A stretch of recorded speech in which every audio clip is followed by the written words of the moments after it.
An eyewitness torn from hiding, an FBI agent with an agenda, and all hell breaks loose on Halloween night. Devlin Angelo is attempting to live an inconspicuous life in witness protection, easier said than done when one talks to ghosts. But a murder in his office throws unwanted attraction in his direction, and Devlin's secrets are no longer safe. With the help of a ghost, he hopes to escape those hunting him.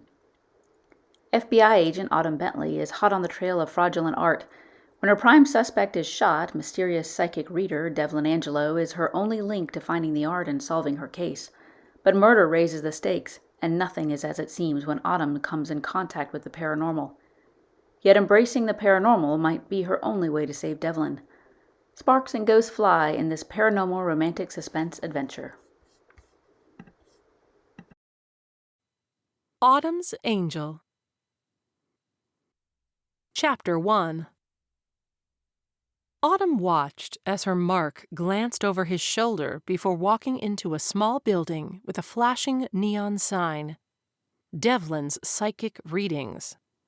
Under a midday sun, the short, stocky Bernard Warden vanished from Autumn's view. Why would a smuggler go to a fortune-teller? Unless this place was a front for hiding stolen or fake goods.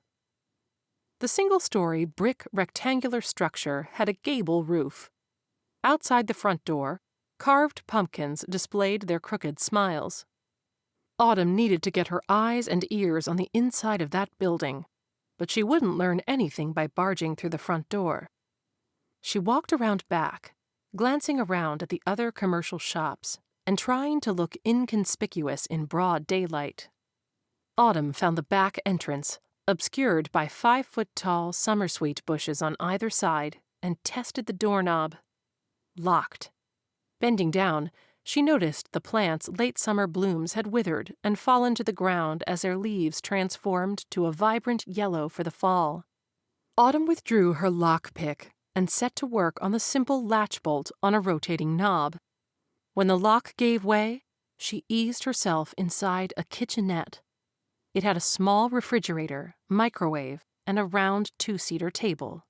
Following the sound of voices, Autumn crept down a hallway. Hanging purple beads glinted over an archway that led to a front room. She hugged one wall and squinted through the beads. Bernard, Autumn's mark, sat at a round table decorated with a shimmering purple tablecloth, on top of which perched a clear orb. Across the table from Bernard sat a gray-bearded man in a suit.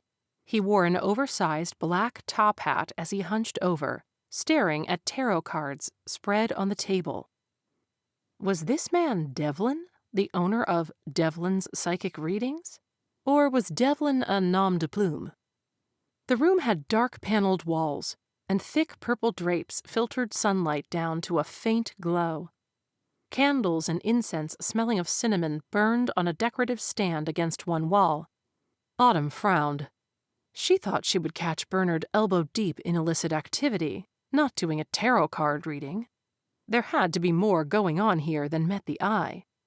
Perhaps this kyphotic, silver-bearded man ran a front for forged art. Autumn rolled her shoulders, feeling the weight of her Glock in its harness. She would discover the secret of this clandestine meeting, even if it meant eavesdropping through the entire preposterous psychic reading. Devlin shuffled the deck of tarot cards. His customer, seated on the opposite side of the round table, was a regular. Bernard visited Devlin once a month to commune with Joy, his deceased ex-wife. He'd initially come to see his grandmother, but Devlin could only see ghosts who hadn't crossed over yet. Spirits at rest couldn't be summoned. When Devlin tried for Bernard's grandmother, he'd received no reply. Of Bernard's relatives, his ex-wife was the only one still lingering. So he came to speak with Joy monthly and have Devlin read his future. Devlin had explained that tarot cards weren't his strong suit and couldn't reliably predict the future. But Bernard came faithfully, paid faithfully, and listened with rapt attention. The interaction seemed to be helping both him and his ex-wife as they mended their relationship from across the grave. And Joy encouraged Bernard to become a better man. Joy, a boisterous Southern belle in her 50s, had a great beehive of bleached blonde hair and an even bigger heart.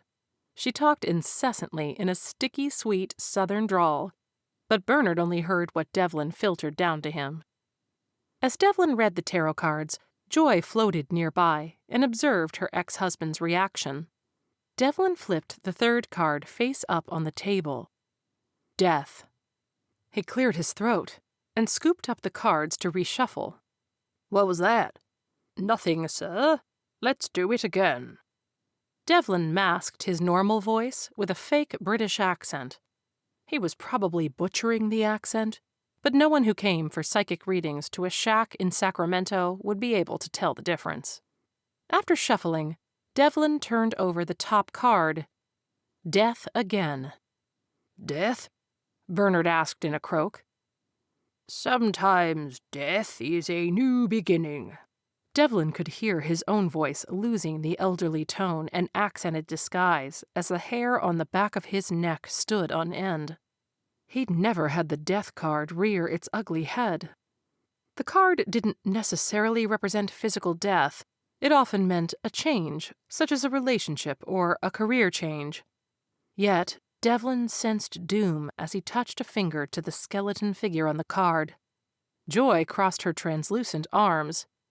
Well, lordy, ain't that a hot mess? I reckon Bernard's getting the short end of the stick. He'll be joining me soon. Devlin looked up at the bulbous spirit of Bernard's ex-wife. Joy had died of a heart attack a year ago, but she and Bernard had already been divorced for about 5 years. She'd divorced him when he'd refused to quit his illegal activities. She'd remarried and become Joy Porter. What's it mean? Bernard asked. His expression of wide-eyed worry and his jutting jaw had him looking something like a spooked filly. Joy's transparent face looked solemn. Honey, that's as ominous as dark clouds before a hurricane. Something god-awful is about to put his knickers in a knot. The front door burst open. A tall, thin figure, who might have been a skeleton of death himself, stood haloed in light from the midday sun. The man raised a gun and fired. Autumn heard the splintering of wood as someone kicked in the front door. A lanky man fired 2 successive shots aimed at Bernard. Bernard fell back in his chair, landing on the floor with a thud. Simultaneously, the fortune-teller dove behind the table, his hat flying off his head. As Autumn pulled her Glock, she shouted, FBI, freeze! The gunman wasted no time firing his weapon at Autumn. She quickly crouched behind the wall, but as the bullets punctured the thin plaster walls, Autumn realized she didn't have much cover. She counted the number of bullets fired as splinters flew around her. She'd glimpsed the assailant's Ruger SR-22. At most, he had 10 bullets before he'd have to reload. After the 10th round, Autumn leapt up and pressed through the beads hanging in the archway, prepared to return fire. But the figure had vanished. Heart-pounding, Autumn surveyed the scene as she cautiously passed through the room with gun raised. Bernard lay sprawled on the floor with the other man, presumably the psychic reader, Devlin, kneeling over him. Autumn couldn't be sure if Devlin had been injured as well. Stay down, she barked. When Autumn reached the doorway, she cautiously scanned the perimeter. The sound of a car engine caught her attention. She sprinted after it. As she slowed and took aim at the front tire, the driver's side window lowered. Crap! Autumn dove to the side and rolled onto the lawn as the gunman fired again. Behind her, one of the pumpkins erupted. By the time Autumn tumbled and sprang to her feet, the car had swerved onto the main road and accelerated away from her. Holstering her gun, Autumn swore. She shook out an ache in her left arm. She must have jarred something when she rolled. She walked back into Devlin's lair and pulled out her phone. 911, what's your emergency? Gunshot victim. Autumn gave the address as she looked down at Bernard, lying in a pool of his own blood. Devlin, who was surprisingly not shrieking in terror at the shootout and the man bleeding on his purple carpet, was administering first aid. He'd stripped his table of the purple cloth and applied pressure to Bernard's chest wound.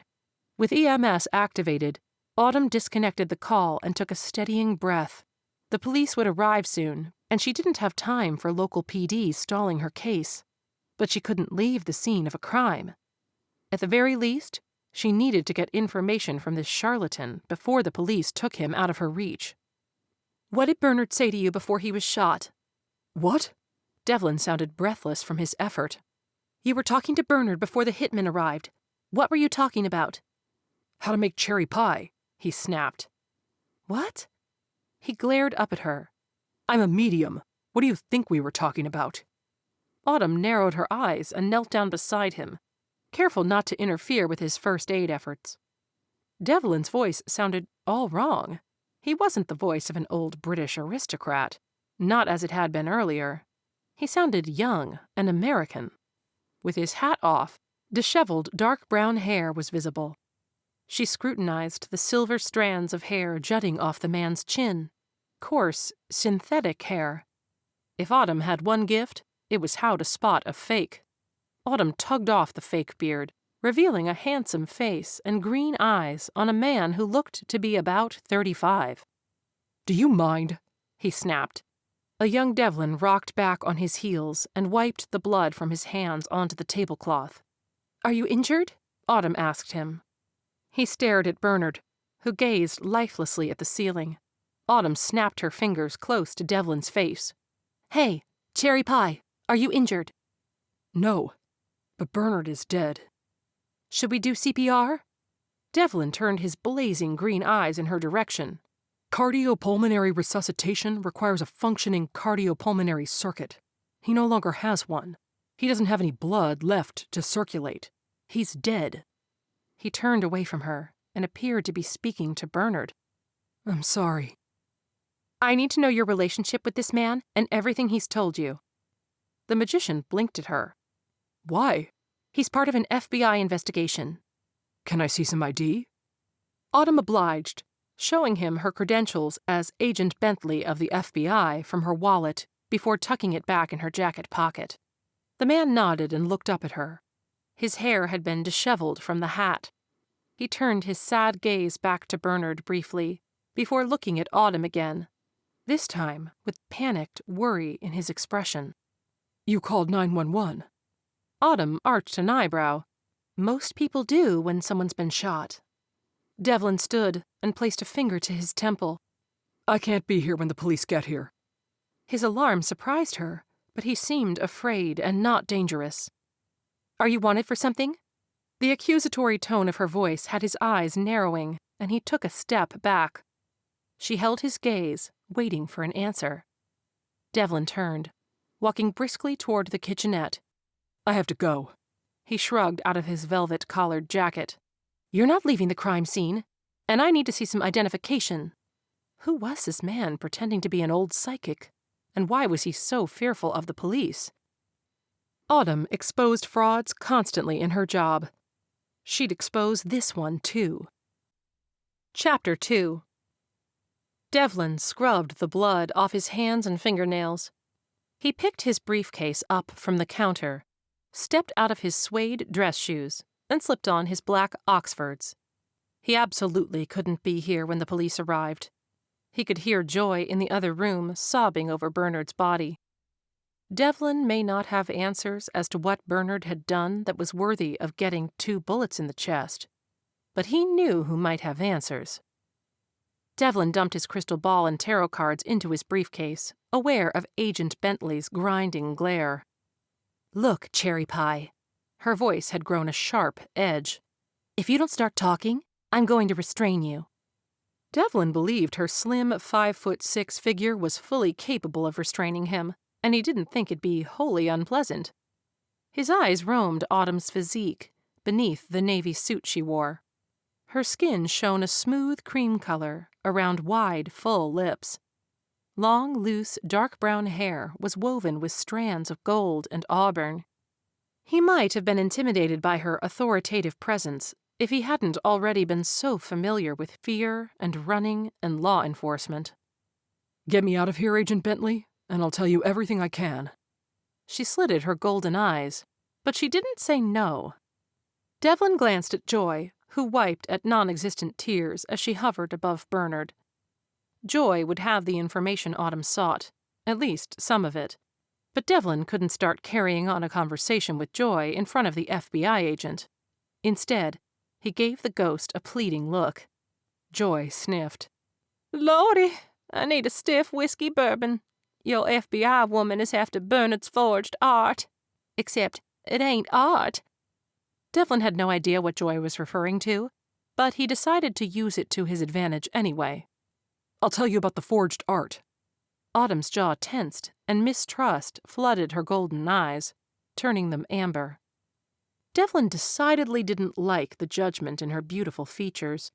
Oval face, tapered nose, and soft cheekbones. He wasn't involved in anything illegal, but there'd be no convincing Autumn of that now. "Let's go," she said with a growl. As he turned, he noticed a tear in Autumn's suit jacket with an unmistakable dark stain of blood. "You've been shot." Autumn glanced down at the blood, as if noticing it for the first time. "I'll check it in the car." They exited the back door, and he walked toward his car. Autumn eyed Devlin's blue Prius as he unlocked the car remotely. "I'm parked down the road," she said, as if expecting him to change course toward her car. "Well, mine's closer. Or you could follow me." No way she'd accept that offer, he suspected. "The hitman may know your license plate or may have planted something in your car. We're taking mine." "Fine," he huffed. He dragged out Kimmy's booster seat before following Autumn down the drive. He glanced left and right, keenly aware of gawkers who had emerged from other businesses on either side of his, presumably drawn by the sound of gunshots. He kept pace with Autumn's long, quick strides. "What is that for?" she asked, nodding at the car seat. "My daughter. We need to pick her up from school." Autumn unlocked her Navy Acura TLX before staring incredulously at Devlin. He ignored the twitching of her right eye as he shoved the seat in the back and tossed his briefcase on the floor. Autumn climbed into the driver's seat and tugged on her seatbelt. "Your daughter?" Autumn started the car. "She's in first grade." "We aren't picking up any kids until I get some answers." She pulled away from the curb. "Bernard's death is going to expose me, so Kimmy gets to safety first." Touching the console, Devlin set the car's GPS destination to Kimmy's school. Autumn scowled. "The premise for leaving the crime scene was because you needed to leave the building." "Yes, and that includes picking up my daughter." "Start talking." Joy materialized in the back seat, still quietly sobbing. "He looks like a dozen miles of bad road. We're just gonna leave him there? My poor sweet Bernard, bless his heart." Poor sweet Bernard had hurtled Devlin's life into a world of chaos. Back into a world of chaos. He'd spent 6 years rebuilding a life, carefully, meticulously, and now it was shattered shards of glass, exposing him to jagged danger all over again. "I'm sorry," he told Joy. Autumn took a left, following the voice-automated directions. "I don't want an apology. I want an explanation." Devlin shook his head. Of course, she'd assumed he was talking to her. Autumn continued. "I want to know your relationship to Bernard and who shot him. I want to know why he was shot and who his buyer is for the forged art." Devlin didn't know the answers to any of Autumn's inquiries, but he had a resource who might. If Joy didn't already know what Bernard was involved in from their years of marriage, she might be able to find out. Ghosts could glean information about people, sometimes general knowledge, sometimes secrets. He didn't need Joy to tell him each minute detail about Bernard's illicit dealings, just enough to get Agent Bentley on a trail that wasn't Devlin's. The sooner he rid himself of her and this art-forging scandal, the sooner he could hide in safety. Again. His gut clenched when 2 police cars raced past them, heading in the opposite direction. He glanced to the back seat, where Joy was in no condition to discuss Bernard's dirty deeds. "Okay." Autumn took a deep breath. "Let's at least start with a name." Joy didn't volunteer any information. "I don't know who the shooter was." "Your name." Autumn ran a frustrated hand through her hair. Devlin suspected most men saw those thick, dark waves of hair and those golden eyes and confessed all sorts of things. Devlin wasn't most men, and he'd expended too much hard work to get where he was to throw it away in a lustful confession. Cherry pie seems to work. What's in a name? He'd have to change it again anyway after this debacle. Too bad. He liked Devlin Angelo. It had an edge to it. Autumn drew in a breath, no doubt about to unleash her authoritative voice again, when Devlin reached up and gently removed a dry leaf from her hair. With lightning reflexes, she caught his hand with the leaf in his fingers and inspected it. Her hard expression softened, but Devlin couldn't associate an emotion with it.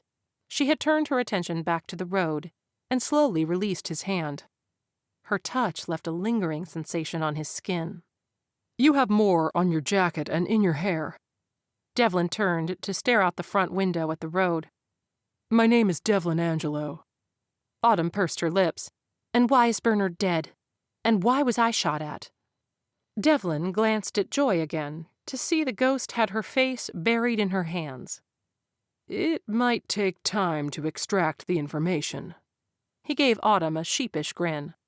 What does that even mean? This isn't drawing sap from a tree. Just tell me what you know.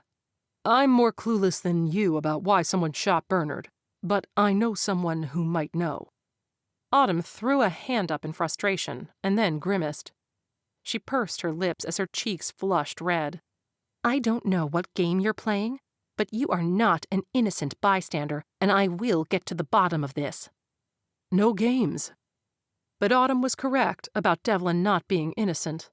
Innocence had not been a term in his vocabulary in years, unless he was referring to Kimmy. Autumn's complexion paled slightly. Are you okay? My arm's throbbing. I think the wound had clotted and now it's bleeding again. Can you grab the pad out of the glove compartment? Devlin obliged. Unwrap it and shove it under my jacket sleeve. He gave her a speculative look. Please, she added. He unwrapped the pad as Autumn shrugged one shoulder out of her blazer, keeping her other hand on the wheel. Devlin tucked the pad against her inside, absorbent side to her arm and sticky side to the inside of her sleeve jacket. The snug fit and adhesive would keep it in place. When he finished, he helped pull her blazer back over her shoulder. I need to make a phone call, he said. To whom? Autumn asked. U.S. Marshal Harriet Williams.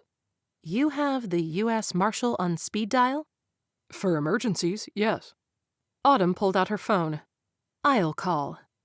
Devlin rattled off the number. Autumn dialed the number as her temper rippled through her in waves of heat. A man was dead. Autumn had left the scene of the crime.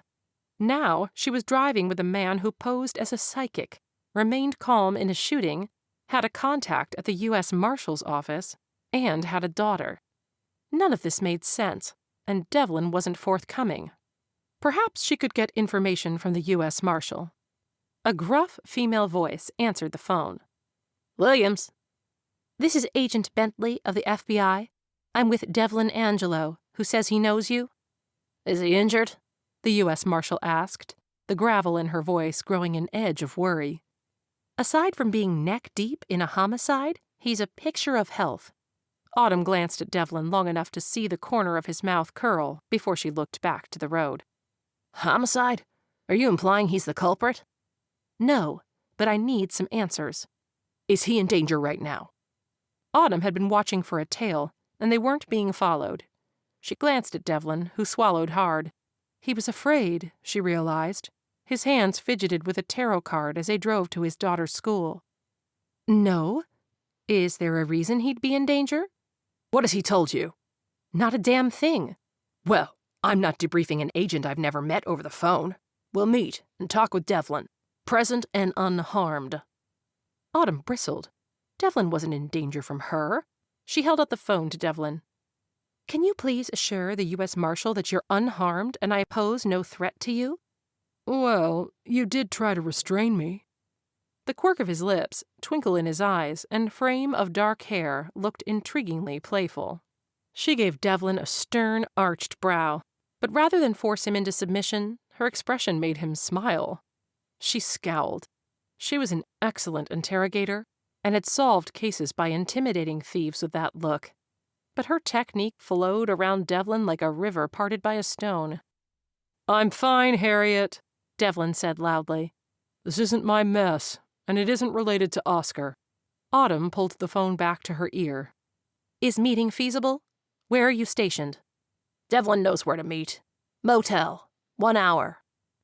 When Harriet disconnected the call, Autumn put her phone back in her jacket pocket. What did she say? Devlin asked. "That I'm 100% trustworthy, and you need to fully cooperate with questioning." Ha! A for effort, though, Agent Bentley. Autumn grinned as she realized how infectious Devlin's smile was. "She said you'd know where to meet." Devlin pursed his lips and nodded. "Who's Oscar?" Devlin's face drained of color, and his green eyes darkened, but he didn't answer her question. Following GPS directions, she took a left and pulled into the parking lot of an elementary school. "I'll be right back." Devlin reached for the door handle. Autumn placed a hand on his shoulder before he could dash out of the car. "I'm coming with you." His eyes grazed her with heated frustration. He would rightly assume she didn't trust him after how he'd behaved, but she also had his safety in mind. Something had Devlin racing to pick up his daughter. Someone named Oscar invoked more fear in him than a hitman in action, and some danger in his life had a U.S. Marshal worried about his safety. Autumn closed her jacket over her concealed weapon and walked beside Devlin into the school. She waited with him as the front desk assistant fetched Kimmy from her classroom. Devlin absently turned a tarot card through his fingers as they waited. "Daddy!" A small girl with thick, dark hair and a ponytail leaped into her father's arms. He hugged her and spun her in a circle. In one hand, she clutched a pink nylon lunch bag, and in the other, a rolled piece of paper. "Kimmy." Devlin embraced her until the girl squirmed free. Kimmy thrust the paper at her father, beaming. "I wrote the alphabet." Devlin stood and opened the paper. "You sure did. And so neat, too." Kimmy smiled at the compliment before turning her inquisitive green eyes on Autumn. "Who's she?" Autumn bent down. "Autumn Bentley." "Daddy, did you make a new friend?" Her small voice filled with astonishment. Devlin looked back and forth from Autumn to Kimmy and back to Autumn. "I have friends," he said defensively, stretching taller. Kimmy looked up at her father like he'd claimed to have sprouted wings. When Autumn smiled, Kimmy took her hand and they walked toward the exit. "I like the name Autumn. Our last name has an A, too. It's Angelo. A girl in my class is named Angela. She's Angel with an A, and Daddy's Angel with an O. It's okay. Boys can be angels, too." Autumn led Kimmy toward her rental car as a speechless Devlin trailed behind them. "My Sunday school teacher taught us about angels. There's Gabriel and Michael and—" Kimmy rattled off half a dozen more as Autumn opened the back door for her. "Why do you have a gun?" Autumn glanced down to see that her jacket had opened, and her Glock was visible as she leaned over to help Kimmy with the seatbelt. "To help me catch bad guys." Kimmy's mouth made an O shape. "So you help people, too? Like an angel?" Autumn coughed. Never had she thought of herself as an angel. "Did you catch any bad guys today?" "No," Autumn sighed. "He got away, but the day is still early." She glanced at Devlin before closing the door. After climbing into the driver's seat, she started the car. Kimmy continued. "That's okay. Even in movies, sometimes the bad guys get away. Daddy said sometimes bad guys make people move when they don't want to. It's Halloween today. I'm going to be Wonder Woman. Do you have a costume? You could be Wonder Woman too, since you catch bad guys." Beside her, Devlin grimaced. "Kimmy, we're going to see Harriet. Do you want to stop for a snack on the way?" Sometimes bad guys make people move, make people relocate and change identities. Damn. And Devlin's handler in the witness security program was U.S. Marshal Harriet Williams. Pieces were falling into place. Autumn stole another look at Devlin as he talked with Kimmy. Many of the people in Witsec were criminals themselves. They had just ratted out bigger fish. So, Devlin had a checkered past, and now he was tangled up in a homicide investigation. Autumn had 1,000 questions for him, but she couldn't interrogate him in front of his 6-year-old daughter. Autumn wasn't Wonder Woman. Devlin was a mystery. And who was Oscar? Chapter 3. As they drove to the motel to meet Harriet, Devlin felt the familiar corset of angst loosen from around his chest. Kimmy sat safely in the car with him, and her 6-year-old chatter soothed the lingering ache of worry. Autumn seemed surprisingly at ease in Kimmy's presence, and perhaps even a little bit smitten by her charm. Not that it mattered. Everyone Kimmy knew today would be out of their lives tomorrow. Spirits save me. Would he have to give Kimmy a new name, too? Would Harriet stay his handler if they moved to a new state? And they would have to move. The police investigation into Bernard's death and whatever investigation Autumn led the FBI through would lead to documentation. Documentation which could be traced and tracked back to him. And then Oscar would find them. Daddy, can I do screens? The question reminded Devlin he needed to remove his SIM card. The drive to the motel would take another 10 minutes. He could wait 10 more minutes. Devlin rooted in his pocket and passed his phone to Kimmy. Joy hovered beside Kimmy, looking sullen and shimmering in the afternoon light streaming through her body. Devlin turned to Autumn. "Can we stop at a convenience store so I can buy Kimmy a snack?" Autumn obliged, pulling into the parking lot of a drugstore and grabbing a spot near the entrance. He made a quick trip for peanut butter crackers, water, and a first aid kit. Soon they were back on the road. Devlin pondered his next identity as he twirled a tarot card in his hands. He couldn't be a psychic reader in his next life. He missed being a paramedic. Maybe he could befriend a ghost who could school him in finance. Whatever it took to keep Kimmy safe. "Are you okay?" Autumn asked. Devlin stopped flipping the card. It was probably annoying to someone who didn't understand his predicament. "Not really. And I'm honestly not trying to be difficult." "You're protecting Kimmy. I get that." Devlin lowered his voice. "I will get you whatever answers I can, but not in front of your daughter. That's fine." The car seemed to drift in silence for several heartbeats, except for the music of the game Kimmy played on Devlin's phone. "Witsec?" Devlin ran a hand through his hair before rubbing his neck. "When was the last relocation?" "When Kimmy was born. That's when we entered." Autumn nodded. She looked like she had a dozen more questions behind her amber, calculating eyes, but she didn't ask, didn't press. Devlin felt grateful. He didn't want her interrogating him, even in a calm tone, in front of Kimmy. Autumn pulled into the motel parking lot where they planned to meet Harriet. Outside the lobby, Halloween pumpkins squatted beside orange chrysanthemums. "This is the meeting place?" Devlin nodded, flipping the card through his fingers once more. "I go in, rent a room, and pay cash under the name Sam Sampson." "I'll get the room, so you won't be seen." Pulling out her phone, she kept her voice low to Devlin. "I need to let my boss know about the shooting." She put a hand up as he started to open his mouth. "I won't share anything about you, yet." Devlin's heart rate had ratcheted up at the thought of Autumn alerting the FBI. Investigation, digging, accessible information for someone connected to powerful people, like Oscar. "Devlin?" Autumn looked at him expectantly. Had she said something? He'd missed it. "You'll stay here?" she asked. Devlin looked as she pocketed her keys. No way to expeditiously run away. He nodded. Autumn still stared at him, so he held her gaze to convey the truth of his agreement to stay. Her intense expression made her look like the steadfast law woman she was. Devlin trusted her, and he rarely trusted the living. Ghosts, he trusted. Ghosts didn't cheat, steal, or murder. Maybe he could trust Autumn, too. Maybe she'd trust him. The thought of Kimmy calling him an angel made Devlin smile. Autumn opened the door and exited the car. As she walked away, he imagined her in a Halloween Wonder Woman costume. Autumn certainly seemed to fit the part. Steadfast, reliable, and out for justice. If she hadn't returned fire in his office, he wouldn't have had time to dive for cover under the table and might have been shot simply for being a witness to Bernard's assassination.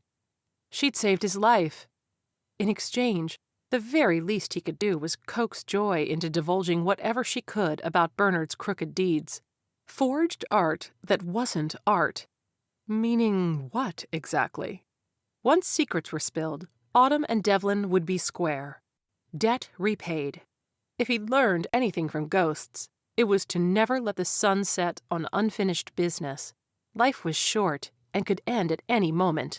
Regrets, debts, and unreconciled emotional turmoil could all pin a spirit to this world. He tried not to accumulate these things. And what of regretting events that had put him into witness protection? He couldn't change those events either, but he and Kimmy had survived them. When Autumn disappeared inside the motel, Devlin turned in his seat. The contents of his briefcase had jostled during the car ride and spilled onto the floor back there. "Hey, Kimmy, did you have a good day at school?" Kimmy smiled, but didn't look up from her game. Usually Devlin spent the drive home talking with Kimmy, but today distraction was better under the circumstances. Devlin wanted her to remain unaware of any potential danger. Kimmy couldn't see the ghost sitting beside her in the car. Devlin diligently tried to avoid talking to ghosts when he was around Kimmy. He didn't need the child telling a teacher her father talked to himself. If Kimmy turned out to be anything like Devlin or Devlin's mother, then she would develop the gift around age 16. But Devlin's mother had warned him that becoming a medium could occur at any age. Most of the ghosts Devlin had met were troubled souls seeking closure. Most were harmless, and sometimes chatty like Joy. None were dangerous or villainous or even particularly scary. Devlin fidgeted with the card in his hand. He wanted to ask Joy about Bernard's dealings, so he had something to offer Agent Bentley. But not in front of Kimmy. Devlin had only ever told one person about his gift, and she wasn't alive any longer. Chapter 4. After checking into the motel, Autumn lingered outside the lobby, discussing the homicide with her boss while keeping the line of sight on her car. She briefly explained that she currently had one lead pending on the forgery case, but she omitted Devlin's name. Now that Autumn knew he was in WITSEC, she'd started to give him the benefit of the doubt. Perhaps he wasn't involved in the forgery or Bernard's death. She struggled to believe that anyone who went through the trouble of relocating and changing their identity, especially with a child, would do anything to jeopardize that new life. After she'd hung up the phone with her superior, she climbed back in the car and drove to the room, parking 3 spaces down from the assigned door marked 21. She texted Marshall Williams the number. Devlin followed her into the room, carrying his briefcase and grocery bag, with Kimmy marching between them. Once inside, he fed Kimmy peanut butter crackers, trail nuts, and water. After a few minutes of coaxing, he convinced her to take a nap before U.S. Marshal Williams arrived. When Devlin turned toward Autumn, she gave him an expectant look. She'd been more than patient and was ready for answers. Devlin picked up his plastic drugstore bag and motioned for her to come with him into the bathroom. He quietly eased the door shut once she stood inside with him. The small space wouldn't allow for 2 people to move without bumping into one another. Devlin pulled a first aid kit from the bag and opened it on the counter. Autumn took his cue and began tugging off her jacket. She took off the pad that had been used to absorb the bleeding earlier. "You're going to need to take off your shirt, too." She looked down at the dried blood and tear in her white-collared shirt. "It's okay. I'm a paramedic. Or, at least, I was a paramedic." "The sleeve will roll up. I don't care if it's tight. I'm not removing my shirt." "Suit yourself." When she'd finished tugging off her jacket, Devlin's eyes grew momentarily heavy-lidded, and he hesitated. Paramedic or not, he apparently found her attractive. The feeling was mutual, though she wouldn't act on it. Autumn had a case to solve, and Devlin was a stranger with a new life to build. She tucked strands of her hair behind her ear as Devlin rolled up her shirt sleeve high enough to reveal the wound. "You're lucky it's just a graze." He pulled disinfectant from the medical kit. She watched the emerald glow of his eyes behind dark lashes and the small parting of his lips as he focused on the task. When he applied wound cleanser, she hissed. "That stung more than getting shot." That's because you had adrenaline working in your favor. Don't worry. I've taken care of grown men with smaller injuries than this who cried. Your vulnerability is safe with me. I'm not going to cry. She adjusted her gun holster. I wouldn't judge you if you did. I'd probably bawl like a baby if I'd been shot. Devlin's voice hitched at the end of his sentence. You saved my life, you know? The thought crossed my mind. She grinned at him, trying to dispel his unease. But you had wits enough to dive for cover. She extended her hands, noting the slight tremor in them before moving them to grip the edge of the counter. First time getting shot? He asked. Yes. First time shooting at someone else? No. He inspected the wound, delicate fingers touching her bare skin. He rotated her arm to catch the light from different angles. It's not deep. I'll live? He gave her a wry grin. No stitches, but you'll have a gouged-looking scar. He pulled bandages out of the pack before clearing his throat. There are a few ways we can do this. The best way for me to get answers for you is if you leave me alone in the bathroom, talking to myself. She watched him lay a 4x4 pad over her graze and begin wrapping her arm with gauze. He continued. The best way for you to get the answers you want is to stay here and we have a three-way conversation with a spirit friend. He pursed his lips and avoided eye contact. Either way, you'll think I'm crazy and doubt whatever information I get for you. A three-way conversation? Already, a bathroom interrogation and a homicide were new and unusual events for her. She dealt with white-collar criminals, not violent offenders. Why not add a three-way conversation between two people to her list of bizarre activities for the day? What does that mean? Joy Porter is Bernard's ex-wife. He taped the bandage down over Autumn's arm. Yes, she agreed. She died a year ago, heart attack. Autumn pulled her jacket on and felt surprised to see a slight frown of dissatisfaction on Devlin's face. Was he disappointed she knew about Joy, or disappointed she was dressing? Yes, and Bernard came to me to commune with his grandmother, but Joy showed up instead. If a spirit has moved on, I can't summon them back. And what does any of this voodoo have to do with my answers? Devlin began carefully packing supplies back in the first aid kit and discarding the wrappers. Joy is here with us, and despite her grieving, I think she'll be willing to answer your questions if it means helping solve the mystery of Bernard's death. Autumn shifted her weight. You're honestly going to try to sell me a seance in a motel bathroom? Look, Mr. Angelo, I didn't hand you in for questioning or feed you to the police, and I let you pick up your little girl. You owe me answers. Was this some type of Halloween joke? After all, it was October 31st, and she was in a motel room with a man claiming to speak to ghosts. And I want to give you the answers you need. I honestly don't know what's going on, but Joy might. Devlin's tone had turned pleading. Absurd. Even if I believed you about the ghost, how would his dead ex-wife know anything? Ghosts can glean information. For instance, Joy knows that you rose to the top of your class in the academy, and you wanted to do art forgery because your fiancé's parents own an art gallery. Devlin glanced from her to a space above her on the cream-colored wall. Autumn blinked at Devlin, at first stunned, and then wondering if this was part of the parlor trick. Oh, ex-fiancé. He broke things off. Sorry. Casting his eyes down, Devlin zipped shut the first aid kit.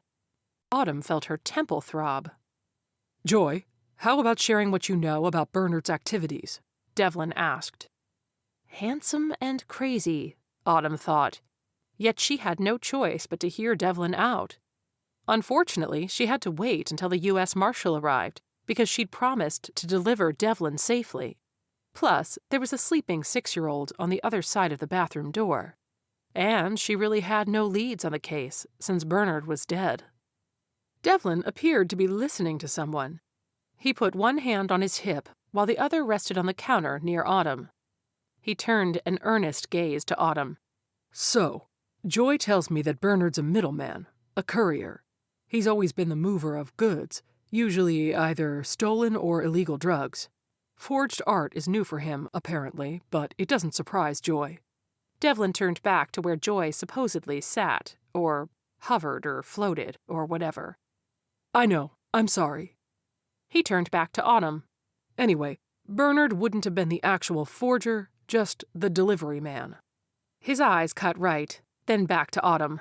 A competent, reliable delivery man. I know all of this, Autumn said. Suddenly, Devlin was looking less innocent and more involved by the second. Devlin shifted his weight, unintentionally bumping his thigh into hers. Well, I didn't know any of that, so why don't you ask what you would ask Bernard if he was alive? We'll see if Joy knows the answer. And, he pointed a finger at her, you can stop glaring at me like I'm a criminal. Autumn grinned at his cuteness, despite herself. Who is your buyer? Bernard's buyer. Who is Bernard's buyer? Devlin restated the question. He cocked his head to one side, listening. Autumn, all the while, was acutely aware of how close they stood together in the bathroom. This close, she could see the fine wrinkles around his eyes from smiling. She wondered if Kimmy had put those there. She also noted Devlin wore no ring and had mentioned nothing about Kimmy's mother. No buyers. He was contracted to move the paintings across the border. Contracted by whom? Cesar Torres? Was he asking her? No. She decided the inflection was to see if the name resounded to her on some level. It didn't. She knew black market art dealers, and Cesar Torres wasn't one of them. So, Cesar is moving fake art across the Mexican border?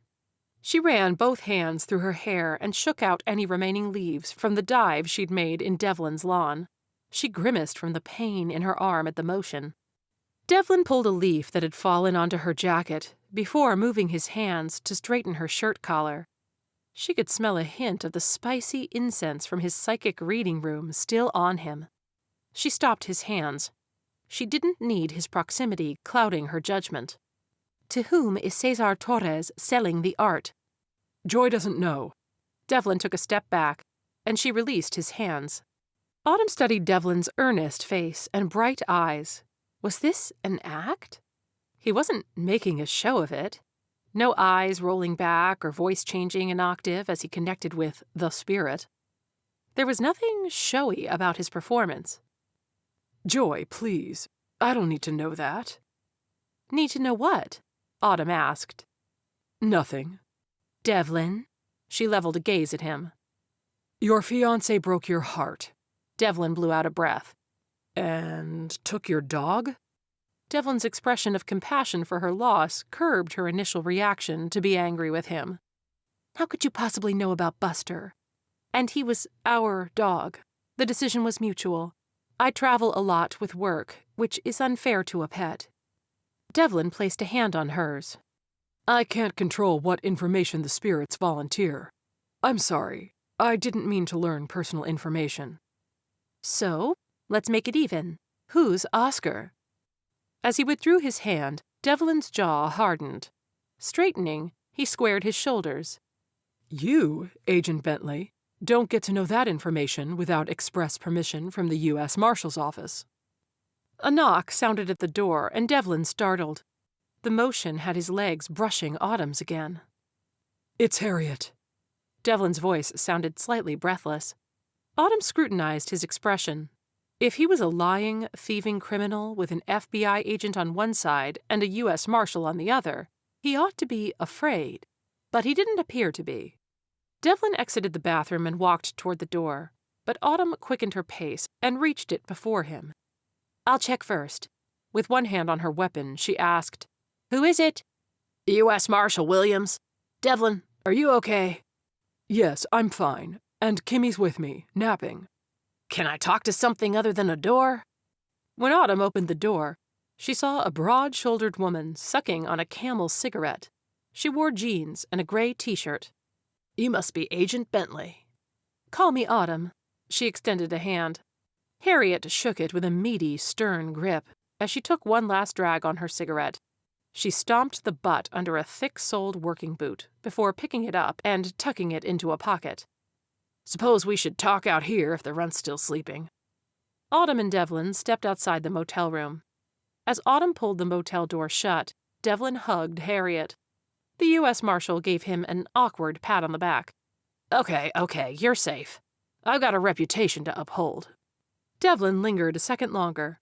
"Thank you for coming." He took a step back from Harriet. "Does this mean relocating us again?" Harriet squinted, though no direct sunlight shone in her eyes. "I don't know yet. Let's talk to the local popo before they start a manhunt and see how this plays out. Tell me what happened." "Bernard Warden came to my office to commune with his ex-wife. He's a regular. He also likes my card readings, so I started with the tarot deck. After the death card came up, a shooter burst through the door and killed him. The gunman took aim at me when Agent Bentley caught his attention. She'd appeared out of nowhere. I dove for cover, while Bernard's killer shot at her. There was no saving Bernard. The gunman fled. When we left the scene, Agent Bentley agreed to let me pick up Kimmy and call you in exchange for information." "What information?" Harriet asked. Devlin glanced at Autumn. "Agent Bentley specializes in cases of art forgery, and Bernard was her lead. Bernard's deceased ex-wife has been kind enough to share her information, even while grieving." Harriet nudged Autumn's elbow. "The ghost thing is cool, am I right?" Autumn frowned and crossed her arms. Harriet shrugged. "I didn't believe it at first.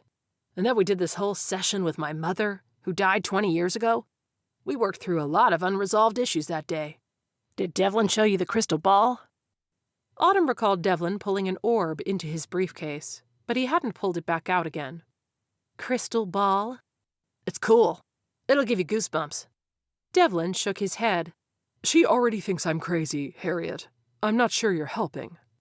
Harriet snorted. "If she sees the crystal ball, she'll be a believer." "It doesn't work for everyone," Devlin said. Autumn interrupted. "The only crystal ball I'm interested in is the one that helps me find this forged art." Harriet pulled out her pack of cigarettes and tapped the flat bottom against her palm. "Apparently, Agent Uptight doesn't have time for our shenanigans." She turned to Devlin. "Does she have what she needs to know? I need to get you in and out of police questioning." "I have a lot of unanswered questions," Autumn said. Harriet put the cigarette between her lips but didn't light it. "Well, you get 3 more, and then we're done here." Autumn turned to Devlin. "Who is making the forged art?" Chapter 5. Devlin turned to Joy, who hovered nearby. "I've been channeling for you while you're playing Dreamy Eyes with the agent. I've been busy as a one-legged cat in a sandbox. Turns out, no one's creating art," Joy said. "What does that mean?" Devlin asked. "The art is printed and then pressed onto the canvas." "Well, then it would obviously be fake, right? Those can't be worth anything." "I don't know, darling," Joy squeaked, distraught. "I wasn't around him for the last year, so I don't know what all Bernard's been up to. He took any paying job that kept the porch light on. I can't make sense of what I see. Stop ruffling my feathers." Her intonation began to reach the pitch of a wail. She fanned herself in agitation, her blonde updo unwavering. "Okay, it's okay. We'll figure it out. I appreciate your help." Autumn cleared her throat. "Joy says it's printed, not painted, on canvas." Autumn shifted her weight irritably. "So there are horrendous fabrications crossing the border which no one is buying and to no purpose?" She pointed a finger at Harriet. "That was a rhetorical question and doesn't count against one of my 3. Harriet gave a bemused smirk. "It sounds like you don't have anything to investigate," Devlin suggested. Autumn whirled on him. "Except that whatever Bernard was up to got him killed. Nobody in this fiasco is innocent." Devlin clutched his fists. "Except sometimes you find yourself in the middle of a homicide that has nothing to do with you or face-to-face with a criminal. And the only way out is to leave behind everyone and everything you've ever known." He went nose to nose with Autumn as his chest heaved with boiling frustration. "Bernard isn't innocent," Joy murmured. Autumn didn't move away from Devlin, only looked up at him with an expression of compassion and understanding. She apparently understood Devlin wasn't referring to Bernard. What had come over him? He'd made a good life for Kimmy and himself. A new beginning where Kimmy knew nothing of her mother's past and deceitfulness. And he wasn't prepared to make another start in another town. to leave Kimmy wondering what had forced them to keep moving away from friends and familiarity until she grew old enough to understand and to hate her father for the life into which she'd been boxed. Autumn placed her hands on his arms. Devlin, I was referring to Bernard. It wasn't my intention to upset you. He tried to relax his fists, feeling the small crescent indentations his fingernails had left in his palms. He regained his composure. Joy watched with interest, and Harriet arched a bushy eyebrow. "Good for you," Joy drawled. "Man's got a right to pitch a fit now and again." Devlin kept his gaze on Autumn. Pitch a fit? How did one pitch a fit? Was that some type of curveball? Autumn's hands on his arms grounded him. He took a steadying breath. "I shouldn't have. I'm sorry." As he started to step back from Autumn, she squeezed him gently, keeping him fixed in front of her. I think you've earned the right to be upset, considering your situation. They stood close enough that he could see sunlight reflecting off her small diamond-studded earrings. He envisioned reaching forward and tucking one of her dark, silky curls behind her ear, but he wouldn't cross that boundary. He didn't have express permission to cross it. He licked his lips and retreated a step. "I'm fine." He was definitely not fine. "You have other questions?" Autumn lowered her hands to her sides. Was there reluctance on her part to move away? Devlin dismissed the thought. Does Joy have any idea where the art is stored? Where Bernard transported it to? Devlin smiled, appreciating Autumn's acknowledgement of Joy's contribution, even though she was skeptical of Devlin's psychic abilities. Autumn gave him the barest eye roll and a small grin. Joy, interrupting the sparks Devlin felt between him and Autumn, recited an address. Devlin extended a hand toward Autumn. Autumn's breath caught in her throat as she instinctively reached out. Before she finished her motion to take his hand, he said, "Give me your phone. I'll type in the address." Right, she cleared her throat. She pulled her phone out of her pocket and handed it to him.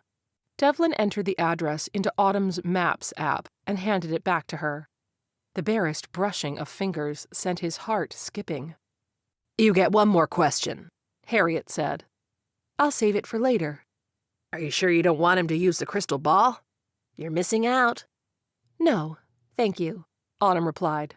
Devlin didn't want to show Autumn the crystal ball. When a ghost centered themselves in the crystal, an onlooker could see wisps of the apparition or scenes, usually enough to identify persons or objects, but the clarity wasn't spectacular. It only gave visual stimulus and no sound.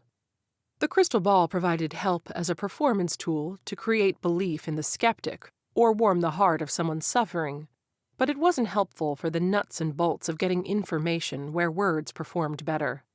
"All righty, let's load up," Harriet said. "I'll take over protection duty, so I'll drive Devlin and Kimmy to the police station. Agent Bentley, you are free to pursue your forged art." Autumn glanced at Harriet's Ford. Your truck doesn't have space for a child car seat. Why don't I drive Devlin and Kimmy? We'll follow you to the station, and I'll turn them over to you there. Devlin stared at Autumn, trying to read her expression. Was she fulfilling a law enforcement duty? Or was she securing more time with him so she could ask more questions? Or was there something of their chemistry together that had her wanting to linger?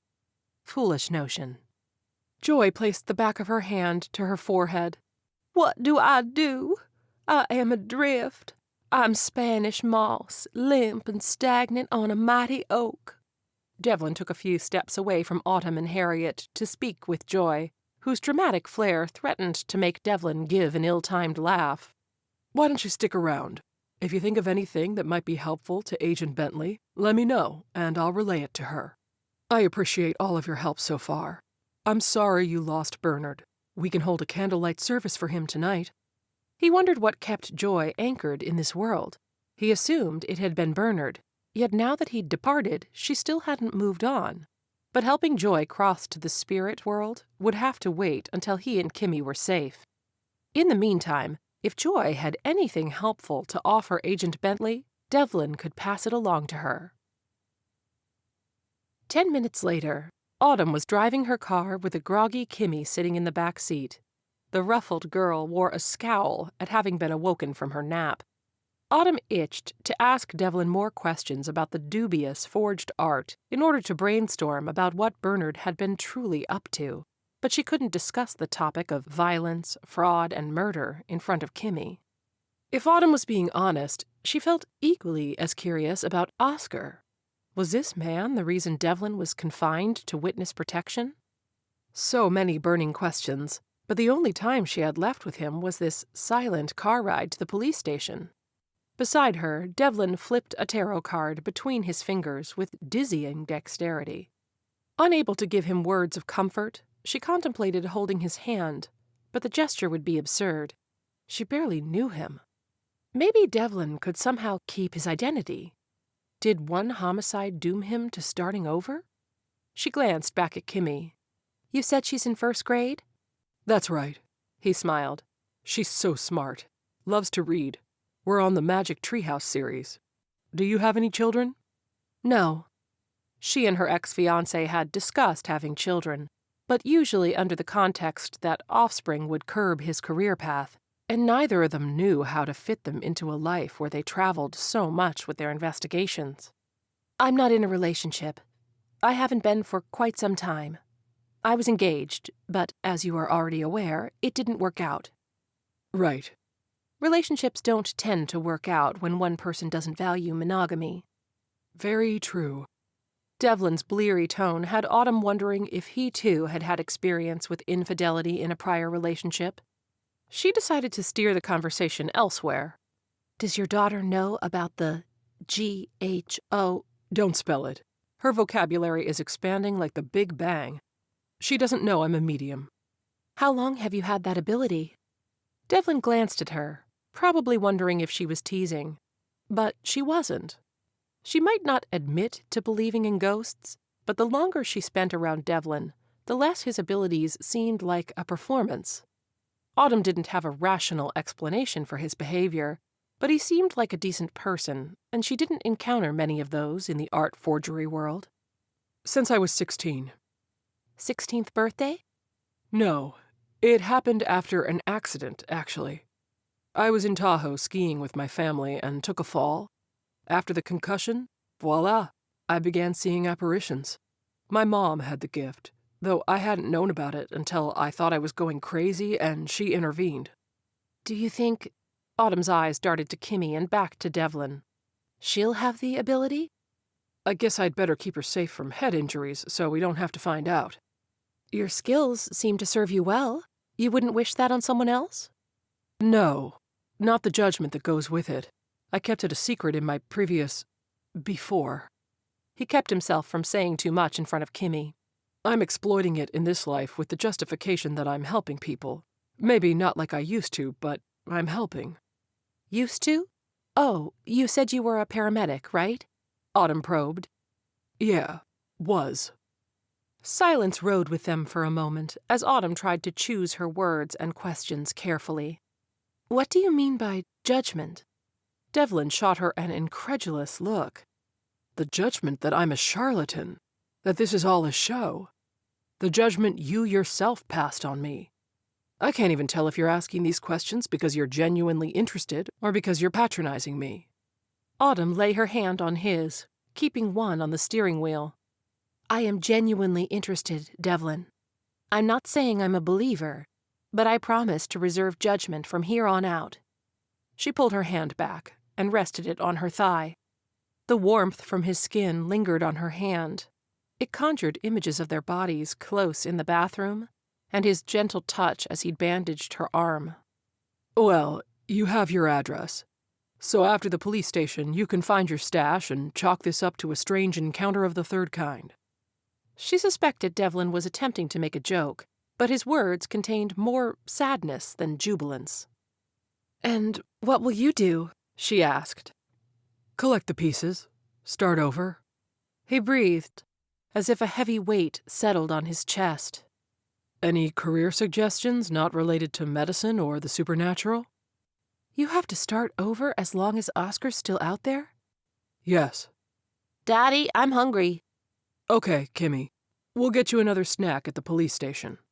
"Why are we going to the police?" "Aunt Harriet wants to see some of her friends." Are you police? Kimmy asked Autumn. I'm FBI. We stop bad people too.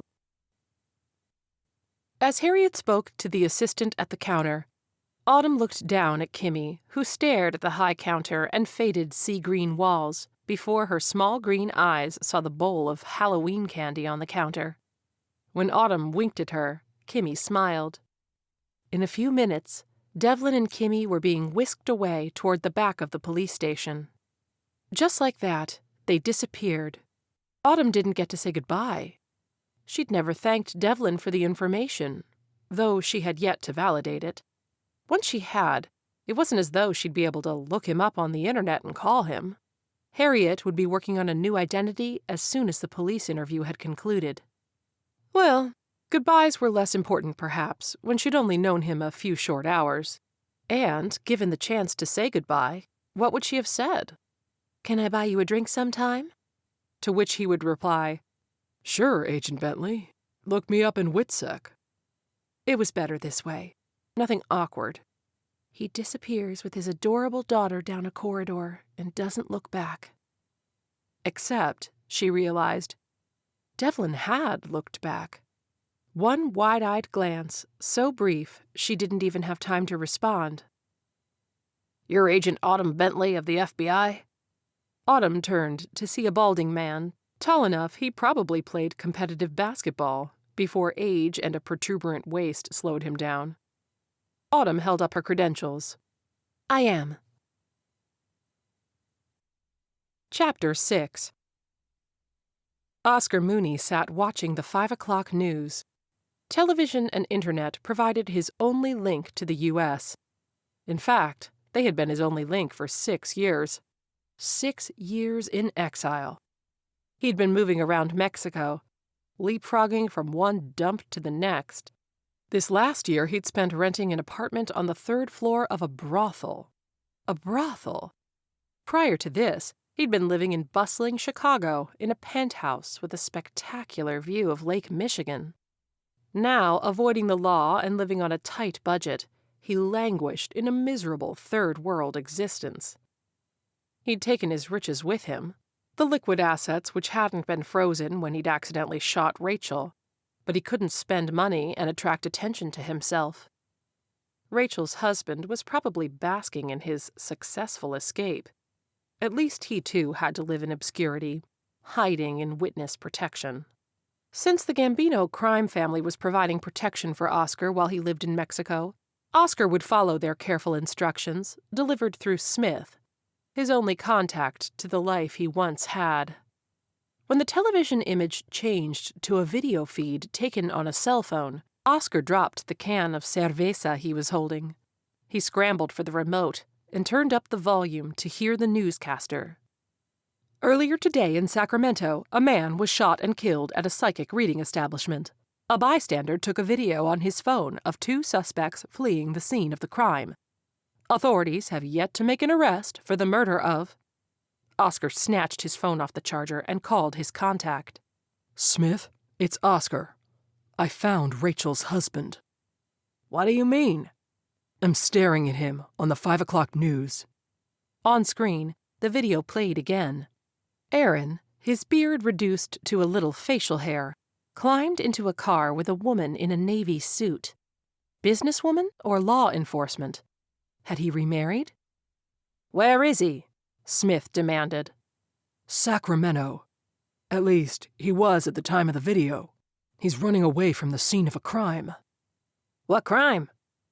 A murder. Had Rachel's husband murdered someone? Surely he wasn't capable of killing anyone. If so, he'd fallen a long way from the Boy Scout he'd once been. Okay, this is good. I've got contacts in Sacramento. We can get to him when they arrest him. Get to him? Oscar asked. If he's dead, he can't testify, and the entire case against you falls apart, right? He'd imagined the death of Rachel's husband, Aaron's, 1,000 times. Even envisioned his own hands encircling the man's throat. He was the reason Rachel had died, and Smith had both the resources and resolve to actually kill Aaron. Oscar, are you listening to me? This is your ticket to freedom, right? Oscar cleared his throat. Right, of course. But shouldn't we make sure he's the only source? We need to know if he or Rachel created files or made a video. Oscar wanted to be there when Aaron took a bullet, like his wife had. So he invented a reason to stall Aaron's death, giving himself time to cross the border and reach Sacramento. Oscar had a few fake IDs created over the years. Maybe he'd risk flying. Smith released a low whistle. Okay, you want him tortured. You're cold-blooded, but I like it. I'll let you know when we snatch him. The phone call disconnected. Tortured? Oscar watched the video replay. He'd always considered it a waste. Rachel had married some rough-around-the-edges paramedic with a conscience, and he had gotten her killed. Rachel. Oscar thought of the beautiful, long-legged junior lawyer at his law firm. Her long blonde hair had been thick as honey.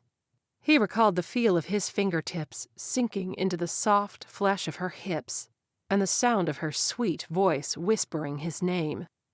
He clenched his fists. But then she'd shattered everything he'd spent a decade building by choosing Aaron over him. As a result, Oscar had languished for the last 6 years, moving from one hellhole to the next. Not anymore. He'd found Rachel's husband, and he would exact his revenge. Devlin waited in the room alone.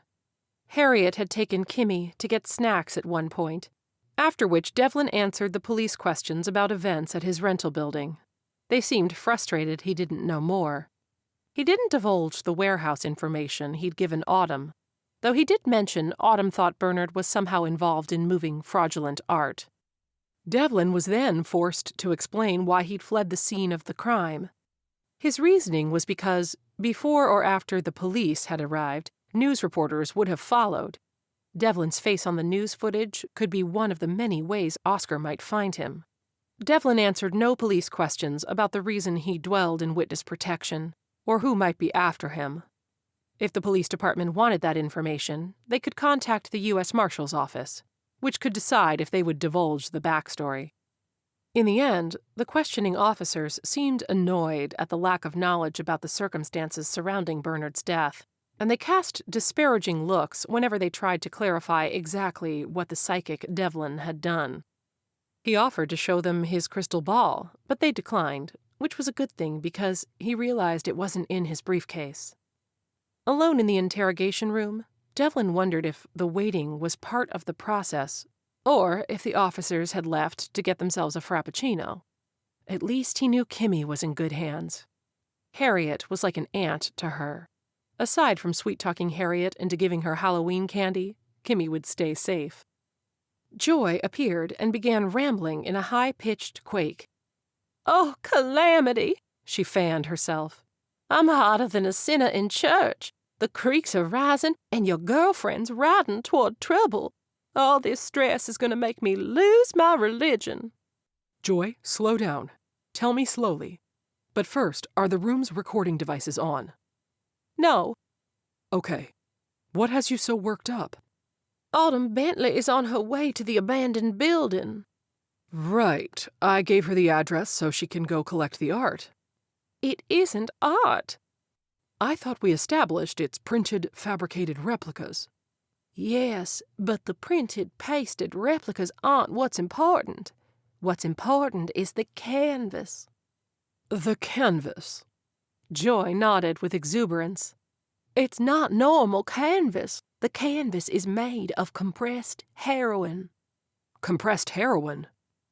Heroin that had crossed the border looking like expensive works of art, to the untrained eye, no doubt. How do they compress it? Joy gaped at him.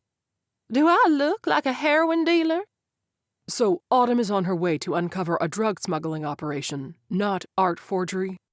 The situation sounded far too dangerous for a one-woman operation. Is that why Bernard was shot?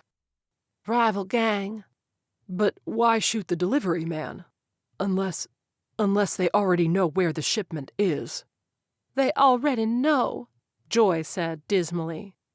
Autumn's gonna find an empty loft? Or walk into an ambush of armed drug dealers?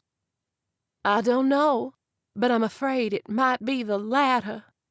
Devlin pinched the bridge of his nose. He wished ghosts would be more forthcoming with information, but sometimes it felt like he had to ask the right question. I need to warn Autumn. As he stood, he felt a sinking sensation. I don't know her number, but she called Harriet. He brightened. She'll have Autumn's number on her incoming call list. I need to warn the FBI agent. The door to his interview room opened, and a uniformed police officer entered.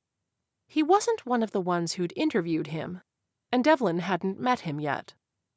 Officer, I need to speak with U.S. Marshal Harriet Williams. Yes, sir. I can get a message to him for you. He motioned for Devlin to follow him out of the room and down the hall. It's a she, and I need to tell her Agent Bentley could be walking into a dangerous situation. The officer glanced side to side through the station as they walked. I'll let her know. His posture looked stiff, and his attention focused. Odd. Devlin had been under Autumn's scrutiny for the last few hours, so he'd been expecting a litany of questions. Who's Agent Bentley? What is the dangerous situation? Why does he care about it? Instead, he escorted Devlin with detached professionalism. When they exited the building, Devlin blinked under the late afternoon light.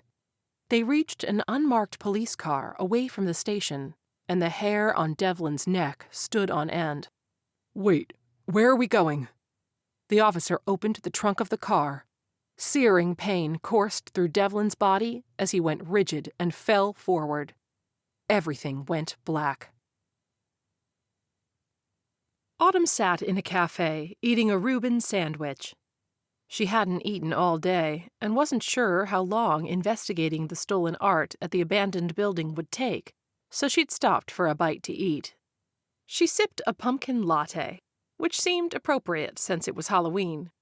Maybe she'd splurge and get one of those pumpkin-shaped cookies in the display window. As she ate, she thought about the only other time she'd fired her weapon.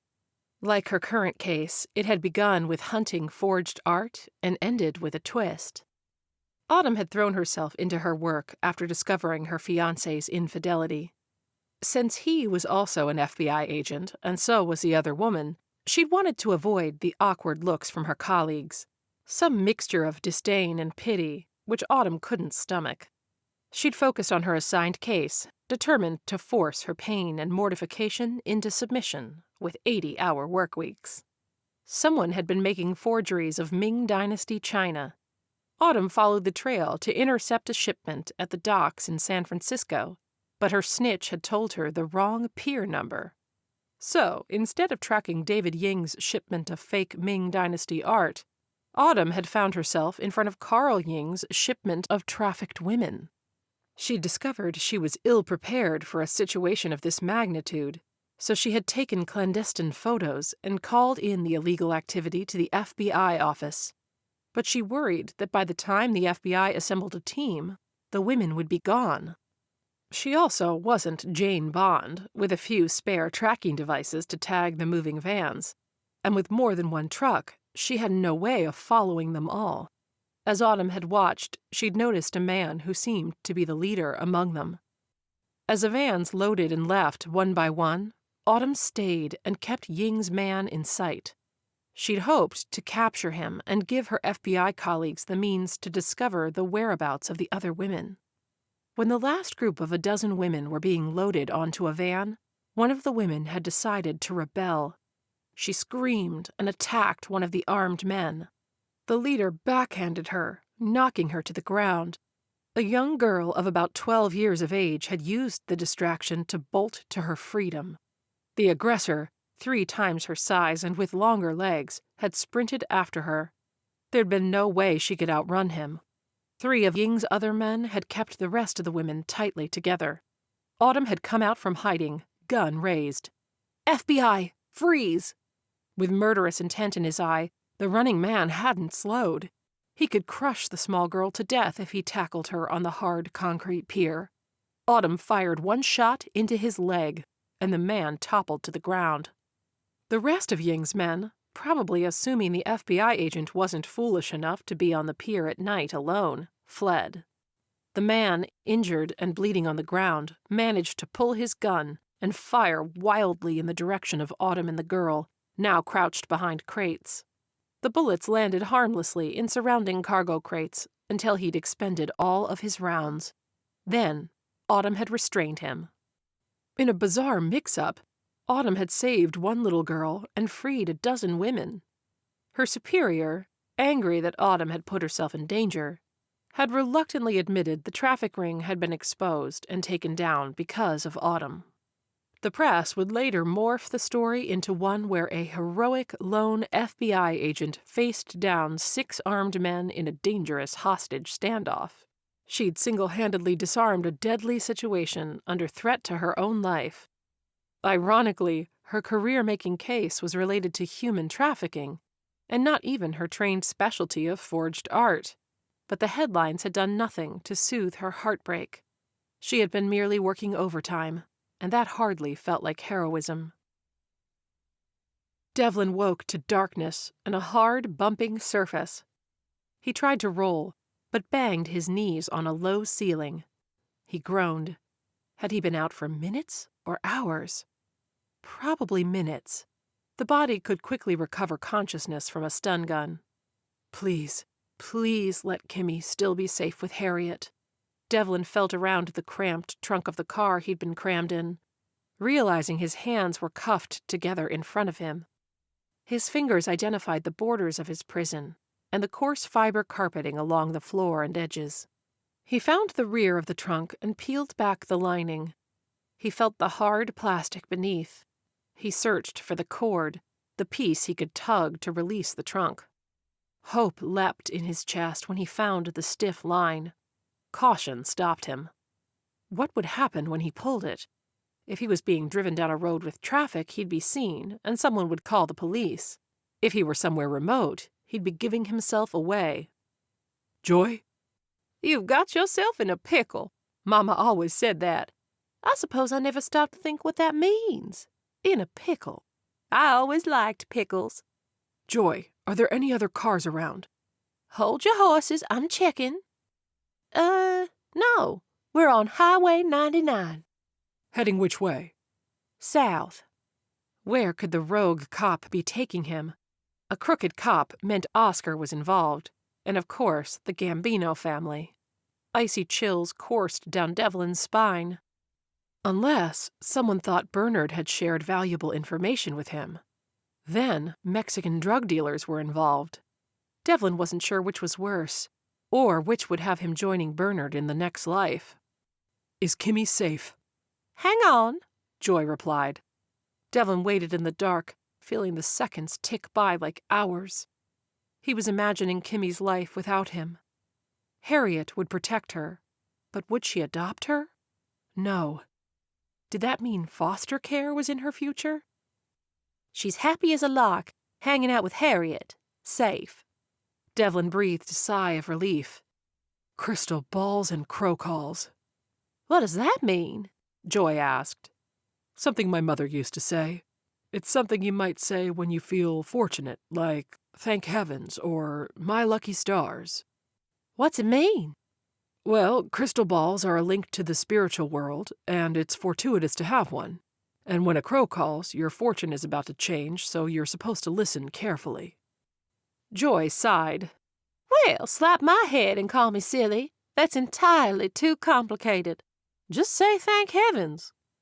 Devlin grunted. So says the ghost who usually uses 10 words when 2 would suffice. My saying is richer, he replied, and with a more profound meaning. Are psychics all so profound? My mother was. What happened to her? She died when I was 25. How awful, dear. That sticks in your throat like a hair in your jam. Both of you so young. She had me when she was 40, after she thought she'd never be able to bear a child. She always called me her gift. Her only regret in life was ever picking up that first cigarette. Joy fell silent before clearing her throat. Well, regarding your present dilemma, I'm as nervous as a long-tailed cat in a room full of rocking chairs. Does your crystal ball tell us how to get you out of this trunk? Devlin snorted. He didn't have anything. No briefcase, no phone, and no crystal ball. His briefcase and phone were probably with his captor. His crystal ball was... Joy, my crystal ball is still in Autumn's car.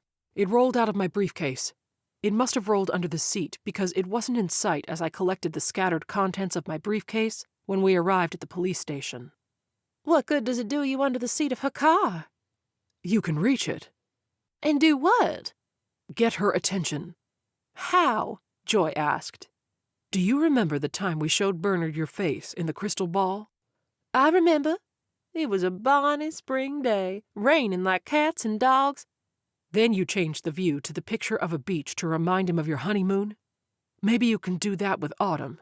Show her images. Crystal balls didn't generate sound, so she'd have to use visuals to communicate with Autumn. I can do that. Joy's exuberant tone filled Devlin with hope. The car fell silent except for the humming of tires on the road. Now Devlin had to wait. His future was in the hands of a ghost in mourning, and an FBI agent who'd been glad to be rid of him only a few hours ago. Chapter 7. Autumn drove with purpose, following the GPS route to the abandoned psychiatric hospital, where she'd supposedly find forged art. Art forged under the Mexican cartel dealer Cesar Torres. She'd called her FBI colleague to get a short biography on the man who turned out to be notorious for smuggling heroin into the U.S. His route extended along the west coast from Tijuana to Portland, the I-5 corridor. So why switch to fabricated art, and the sort of art that wouldn't hold up to scrutiny? Meanwhile, Autumn's information had originated from a medium with a checkered past. Well, if Devlin had been lying to her, she'd know soon enough, and she'd know where to find him. If Devlin left the police station, Autumn still had Harriet's number on her phone. Autumn felt inclined to believe Devlin, though for the life of her she couldn't figure out why. Instinct, she supposed. She knew how to spot fakes and frauds, and the more time she spent with Devlin, the more he seemed authentic. A flash of light caught Autumn's attention. She looked toward the passenger side, where a glow emitted from under the seat. She remembered Devlin's briefcase had spilled in her back seat. Had he left a flashlight behind in her car? His phone? She pulled over at the next gas station and parked the car. After walking around to the passenger side, Autumn bent down to dig under the seat. Her hands touched something smooth. A card. She closed her index finger and middle finger over it and pulled it out. One side had orange paisley decorations mixed with burgundy and blue. The other side had a dancing skeleton under a full moon. Death was scrawled on the bottom. The flashing light continued to shine blue from under the seat. Autumn reached in again. This time she felt a cold, smooth orb, larger than a billiard ball. She pulled it to her and stood. Devlin's crystal ball. She didn't remember having seen it glow in Devlin's psychic readings consultation room. She inspected it for some type of switch, but found none.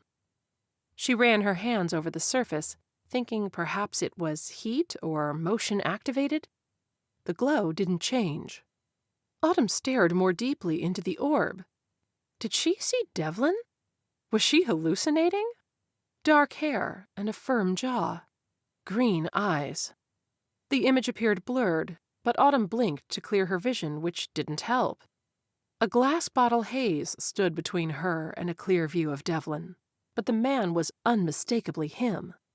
The image zoomed out from his face. He was walking with a police escort out of the police station. Although no sound emitted from the orb, Autumn could tell they weren't speaking. The cop led Devlin to a vehicle, alone and away from the station. Autumn's gut clenched with an ominous feeling.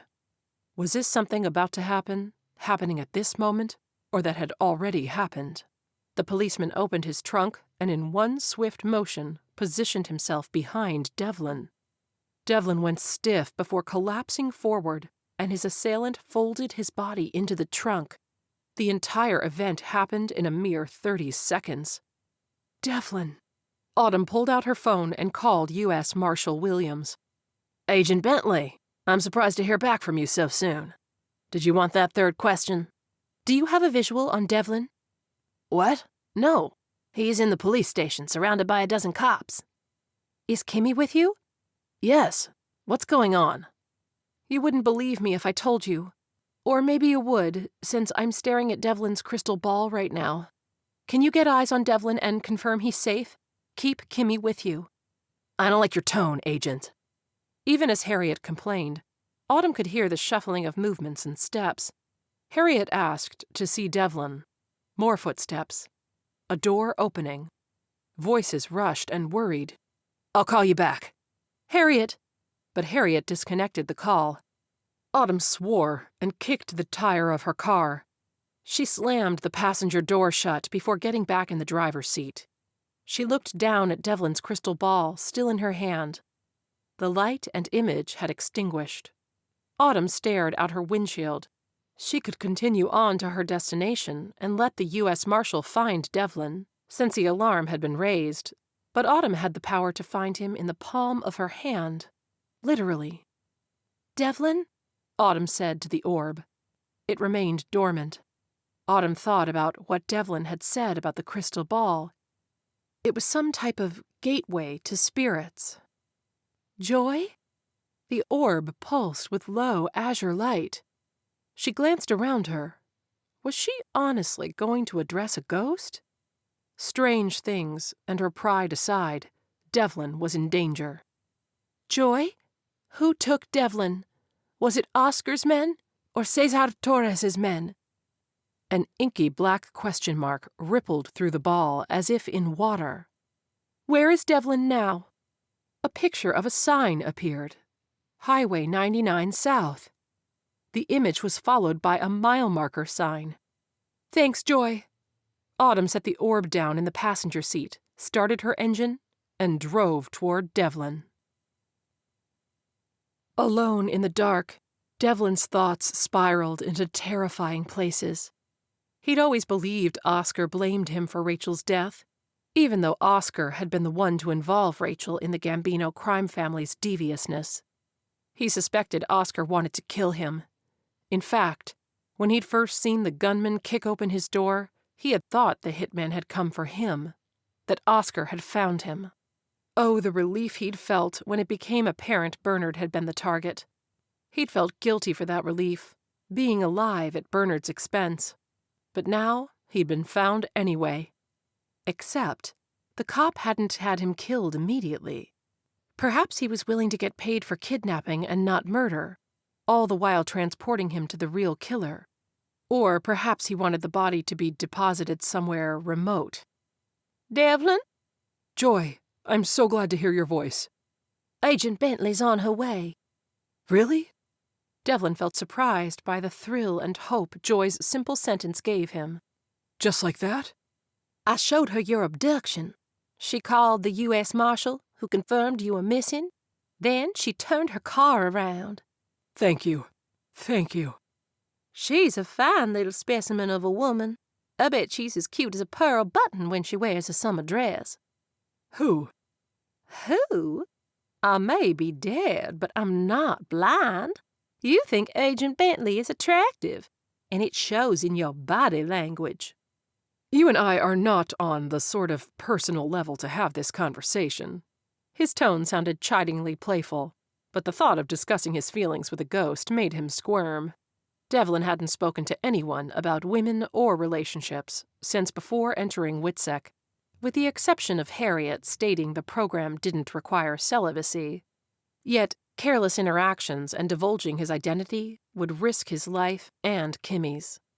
When it comes to women, you're a boat without an oar.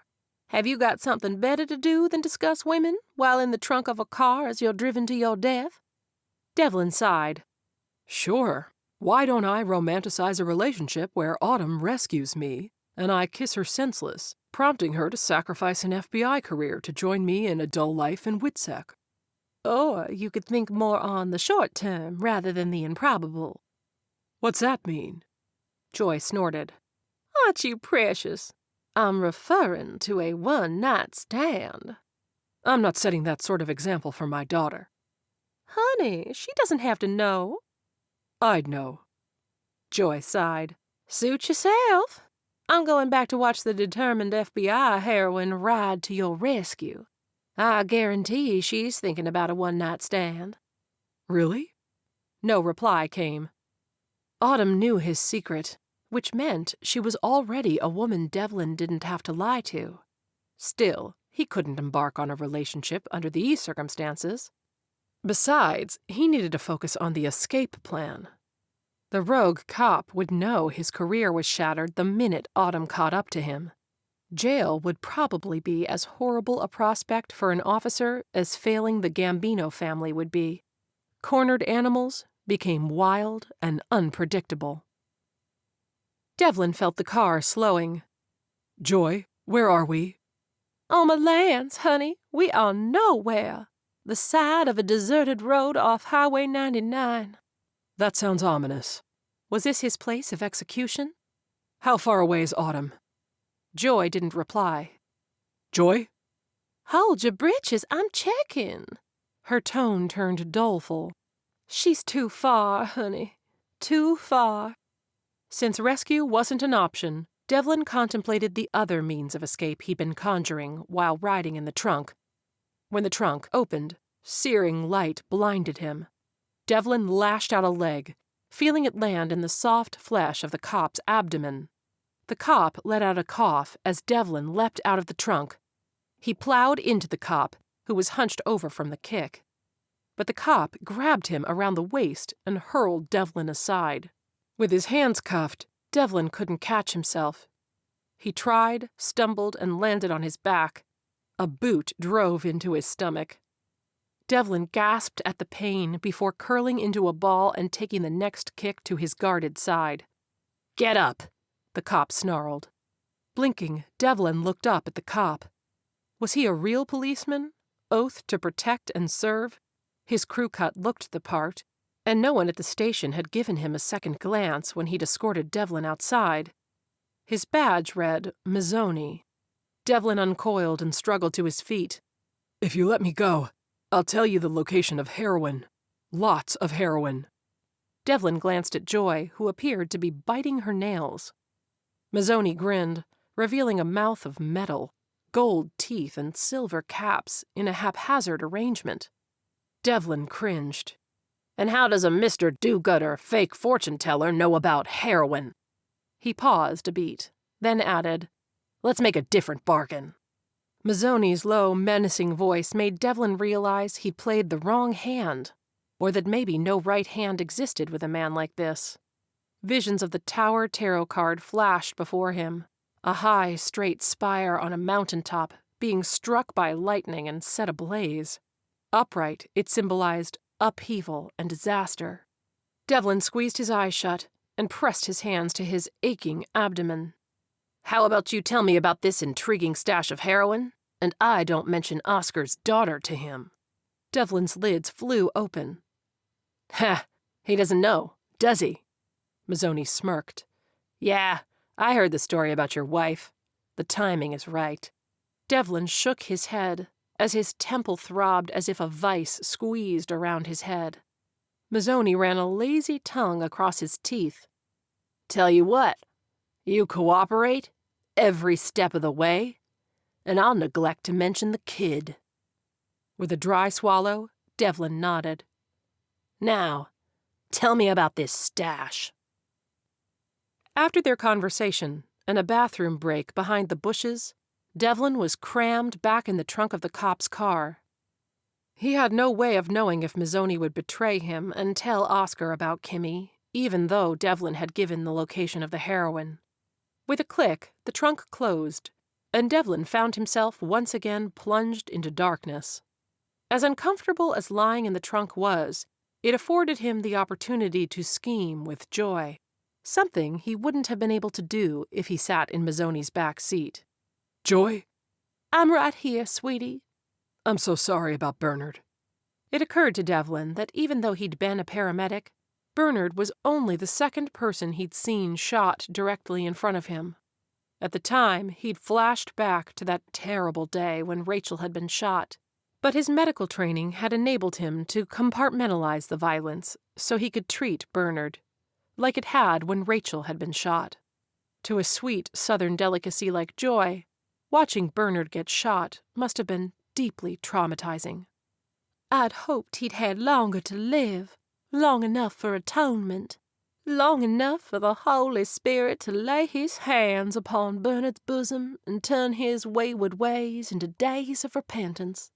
She continued, but Devlin tuned her out to avoid thinking of Bernard's bosom. Joy droned on about Bernard's salvation, and yet her spirit lingered here, while Bernard had moved on. Perhaps he had been more at peace with his life of crime than she was with her life as Mrs. Porter. Joy sniffed. But enough about me, hon. We need to get your life in order. Can you check on Agent Bentley? Maybe give her an update on my location? Sure, Pumpkin. I'll be back faster than a hot knife through butter. You know she thinks you're easy on the eyes, like apple pie with a dollop of vanilla ice cream.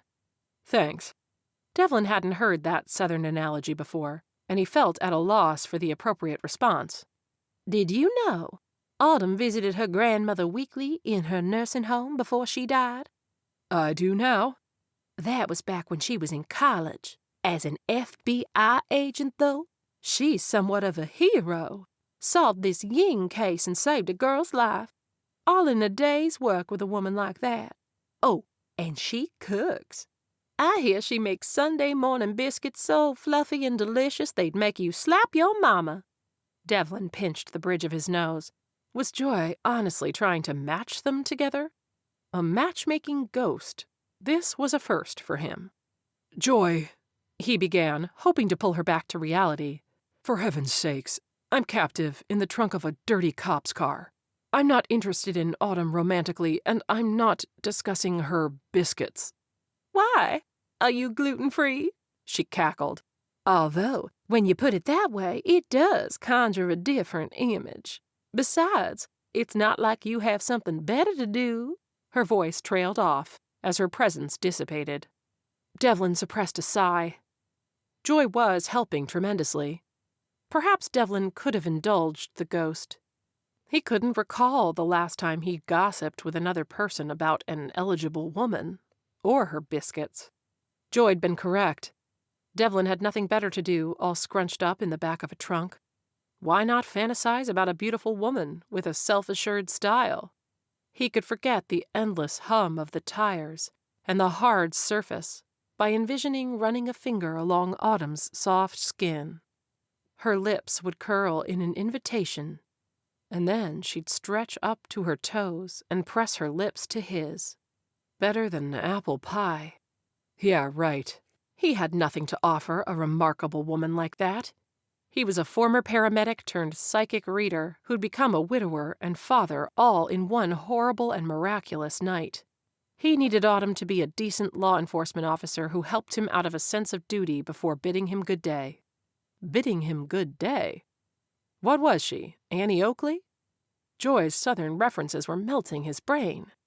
Next, he'd be imagining Autumn tipping her hat before riding into the sunset. Autumn in tight jeans and a cowgirl hat. Dang.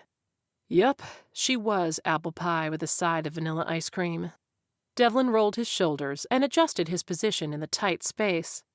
Save yourself, Devlin. Figure out a plan. He'd escaped Oscar once. He could do it again. Chapter 8. Oscar exited the plane at the San Jose airport. His fake ID had enabled him to cross the border through the San Diego airport and up to San Jose. After 6 years of a stagnant life, suddenly everything was moving fast. Smith had called him before he'd boarded the plane to tell him some cop in his pocket would be snatching Aaron soon, and, oh, by the way, congratulations, you're a father. Oscar had assumed the baby had died when he'd shot Rachel. Oscar stopped at the restroom, relieved himself, and then stared into the mirror. Who was this man staring back at him? He wasn't some treacherous villain for the Gambino family. He'd been a respected lawyer. The mob had taken that from him, just as Aaron had taken Rachel, and apparently his child. Splashing water on his face revived him. He honestly didn't know what he planned to do when he saw Aaron. He loved Rachel, even though she'd been married to Aaron. If Oscar wanted to reinstate himself in full capacity with the Gambino family as a lawyer in Chicago, he had to eliminate the one person standing between himself and his freedom: Aaron. He exited the restroom and strolled out of the airport. He checked his text messages. It was 8 p.m, and Smith's dirty cop had Rachel's husband in custody, while Smith had his little girl. Oscar dialed Smith's number. I've landed. Good. I'll text you the address of our rendezvous point. An abandoned building off Highway 130 outside of San Jose. Aaron, Devlin, is claiming there's heroin there. What did Aaron know about heroin? And the kid? Your offspring's safe with me. I picked up a little something to keep her comfortable. And I got a U.S. Marshal in the trunk. Is she dead? Oscar felt a wave of nausea. His flight had been all of an hour and a half in the same state, so he couldn't claim the sensation was jet lag. Not yet. I didn't want to leave the body where it could be easily found. I mapped out this place we're headed to, and there's plenty of woods to dump a body. Smith had wasted no time assembling all of the players and arranging somewhere to gather where they wouldn't be disturbed. Maybe it was better this way. Maybe Oscar didn't need time to contemplate all his options, like his analytical lawyer's mind normally liked to do. He might waver. With Smith taking the lead, decisions would be made and action taken. As one of the West Coast's strong-arm satellites to the Gambino family, Smith possessed decisive qualities and was not in the least squeamish about pulling a trigger when needed. But Oscar knew, for this one, Smith would make him be the one to pull the trigger. Autumn drove with focus down the highway. The U.S. Marshal would already have a dozen officers on the lookout for Devlin's abductor. She could probably leave his kidnapping to the agency responsible for him. But she couldn't turn away, knowing she could succeed where they might fail. She had Devlin's crystal ball and Joy's help. As bizarre as that seemed, the ghost had alerted her to Devlin's abduction. Autumn may not understand this supernatural connection, but she respected it. She kept the crystal ball in the passenger seat and glanced at it from time to time. A blue glow caught her eye. Joy? Yes. The word floated in the crystal ball as if sprayed on the surface of a lake. What's Devlin's 20? His location, she clarified. Soon. An image of a gas station, rippling and watery, materialized in the crystal ball. He's there? Yes. A liquid gray car came into view in the orb. The image zoomed into the trunk, then through the trunk where Devlin lay, barely visible in the dark. He's still in the trunk. Okay. She ran a hand through her hair. Is he injured? No. Good. Great, actually. Thanks, Joy. Anything else I need to know? A series of images played through the crystal ball. Devlin, younger by a few years, with an infant in his arms against his bare chest. Then pushing Kimmy as a toddler on a swing. In a ripple, the image transformed to him reading a book to his daughter in bed. Devlin's hair looked shorter, and he wore a trim facial hair, but his eyes were the same lovely green. He was handsome and sweet. Autumn turned her focus back to the road. He's a good dad, and you're worried about him. I get it. I can't watch home videos while I drive, though. The images continued to play. A few minutes later, Autumn spotted the gas station and slowed. A uniformed officer filled the gas tank of a gray Charger. Autumn pulled around and parked off to the far side of the convenience store. There were 2 other bystanders getting gas. She couldn't risk pulling her weapon and forcing the cop into a deadly standoff. Also, there wasn't time to call Marshal Williams and wait for her to bring the cavalry. When the kidnapper finished fueling, he replaced the nozzle and walked into the store. Autumn eased out of her car in a heartbeat, leaving the engine running and dashing to the Charger. She bent behind the driver's side door, opened it, and popped the trunk. Before she reached the back of the vehicle, Devlin was already struggling to climb out with his hands cuffed together in front of him. When she helped him out the rest of the way, half blind from the light and stumbling, he didn't startle at her touch. "Stay low," Autumn commanded as she reached up and closed the trunk. With any luck, the cop would drive away, thinking Devlin was still inside his car. Together, Autumn and Devlin scurried in a crouch, trying to stay lower than the window-level view from the convenience store. Autumn watched the store, hoping the door would remain closed. Autumn didn't want to take the time to shuffle around in her car, so she helped Devlin into the back seat before climbing into the driver's seat. As she reversed the car, a shot rang out, her side view mirror shattered. Autumn floored the pedal, jumping the curb into the parking lot of a fast food restaurant. She spun the car before slamming it into drive. She took a right, and her wheels connected back with Highway 99. Glancing into the back seat, she saw Devlin hunkered low. "Are you okay?" she asked. He lifted his head. Yeah, I'm okay. You? She nodded, strapping herself in. "I'm fine." Struggling and grunting, Devlin climbed into the passenger seat beside her with his hands still cuffed in front of him. Autumn moved the crystal ball out of his way and into her lap. He brushed against her as he settled into the seat and pulled his seatbelt into place. I can't believe you came for me. His voice sounded breathless from the exertion and the excitement. Autumn tugged long, feathery strands of hair out of her face. "Well, I've never taken orders from a ghost before, so that's an unforgettable experience. I don't suppose Joy would be willing to become an FBI consultant, help us catch bad guys from time to time." Devlin's lips curled in a grin. You want to be the crazy agent who carries a crystal ball around with her? He didn't let her answer before continuing. When Joy told me you'd found me and you were about to open the trunk, the relief. When he reached over and took the crystal ball from her, Autumn noticed his wrists were chafed and red from the cuffs. She ran a finger along the edge of the raw skin. "We've got to get you out of those bracelets." He gripped her hand and turned a pair of intense green eyes on her. Thank you for rescuing me.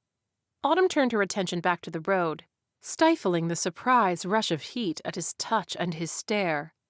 Fortunately, she was driving and her hands were occupied, because she had an irrational desire to crawl into his lap, and not because he looked vulnerable. He'd proven his resilience, keeping his wits first in an assassination and then in being kidnapped, but because she felt vulnerable. She never felt vulnerable, but in the moments before she'd reached him, she'd feared losing him. She wanted to know him, this fascinating and determined father who had relationships with ghosts. She'd rescued him only to have to hand him over to an organization that would sweep him away somewhere she couldn't reach him. She left her hand in his while they drove, until she could think of something to say that wasn't as ridiculous as, "Can I see you again sometime?" After several minutes, Autumn pulled her hand back and pulled off the main highway. After a series of turns, she pulled around to the back side of a shopping center not visible from the road. "Let's see those hands." Autumn withdrew her lockpick set and worked on the cuffs. When his hands were free, Devlin rubbed his wrists. Thank you.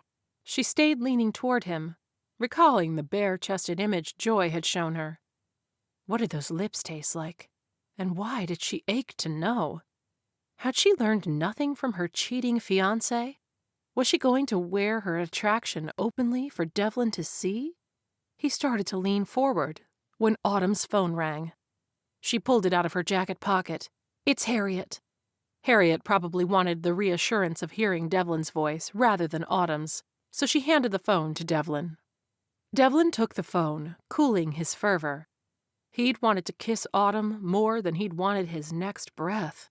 Her long hair caught the light of the setting sun and looked radiant. She smelled of honeysuckle, and Autumn's golden eyes had been brimming with desire. Had Joy been working her matchmaking mojo on Autumn? Devlin held the phone to his ear. Harriet? He wanted to hear Kimmy's voice.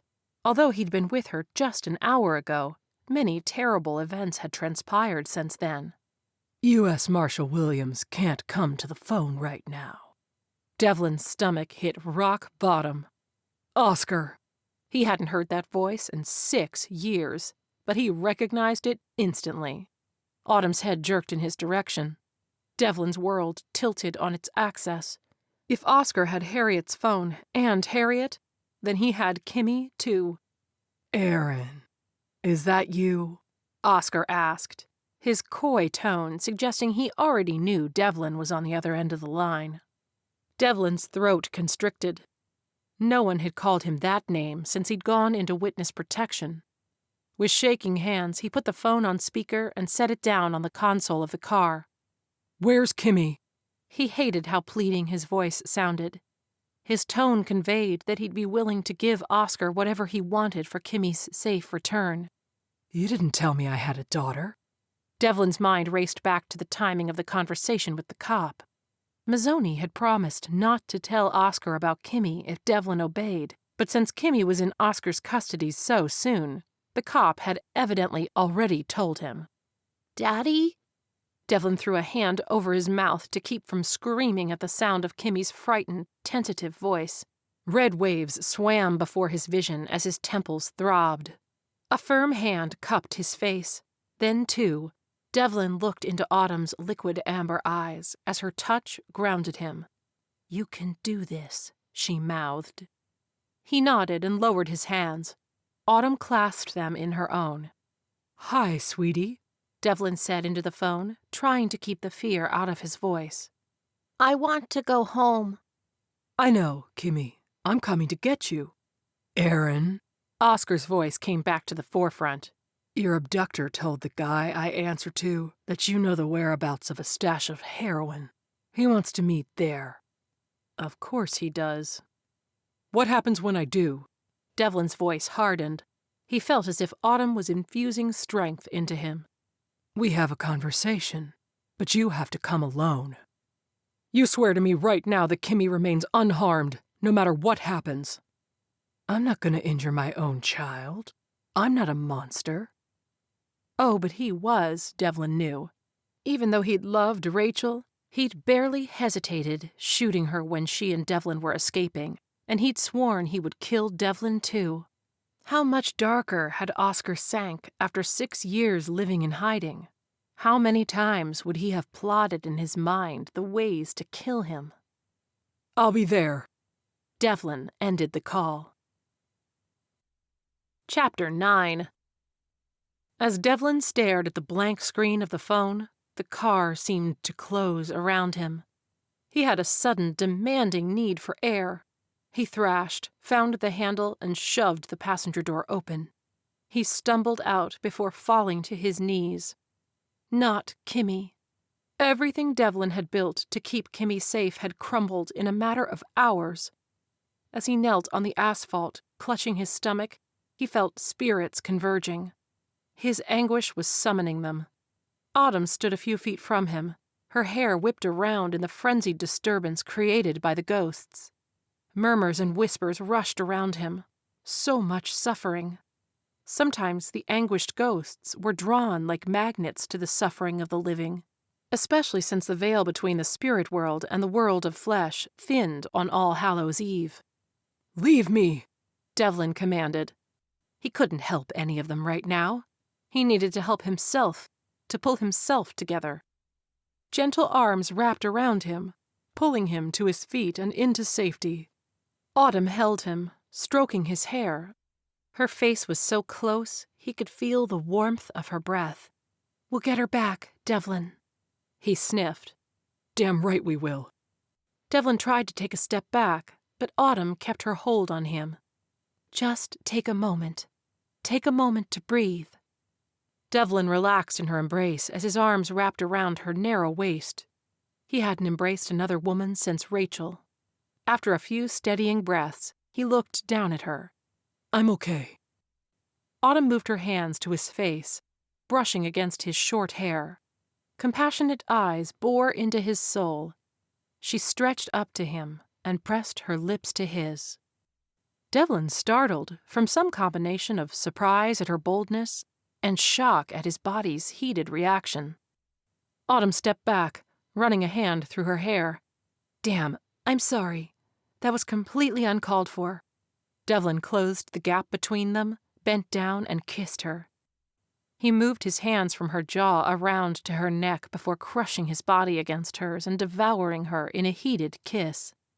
Autumn released a moan, causing him to back her against the car as he fisted her hair and deepened the kiss. When he broke away, they were both breathless. His heated yet worried eyes scanned her expression. She smiled to let him know she'd enjoyed it and had no regrets. Autumn licked her lips. "Why don't we process that later? Let's get Kimmy back." Devlin nodded. "Is she Oscar's?" Autumn's voice sounded gentle. "No." He turned and leaned against the car. "She's mine, but it's just like the arrogant prick to assume he's the father.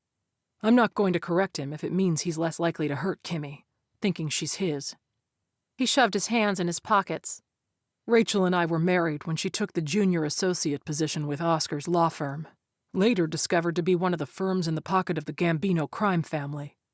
She confessed an affair with Oscar at the same time she told me what she'd discovered of the firm's illegal activities.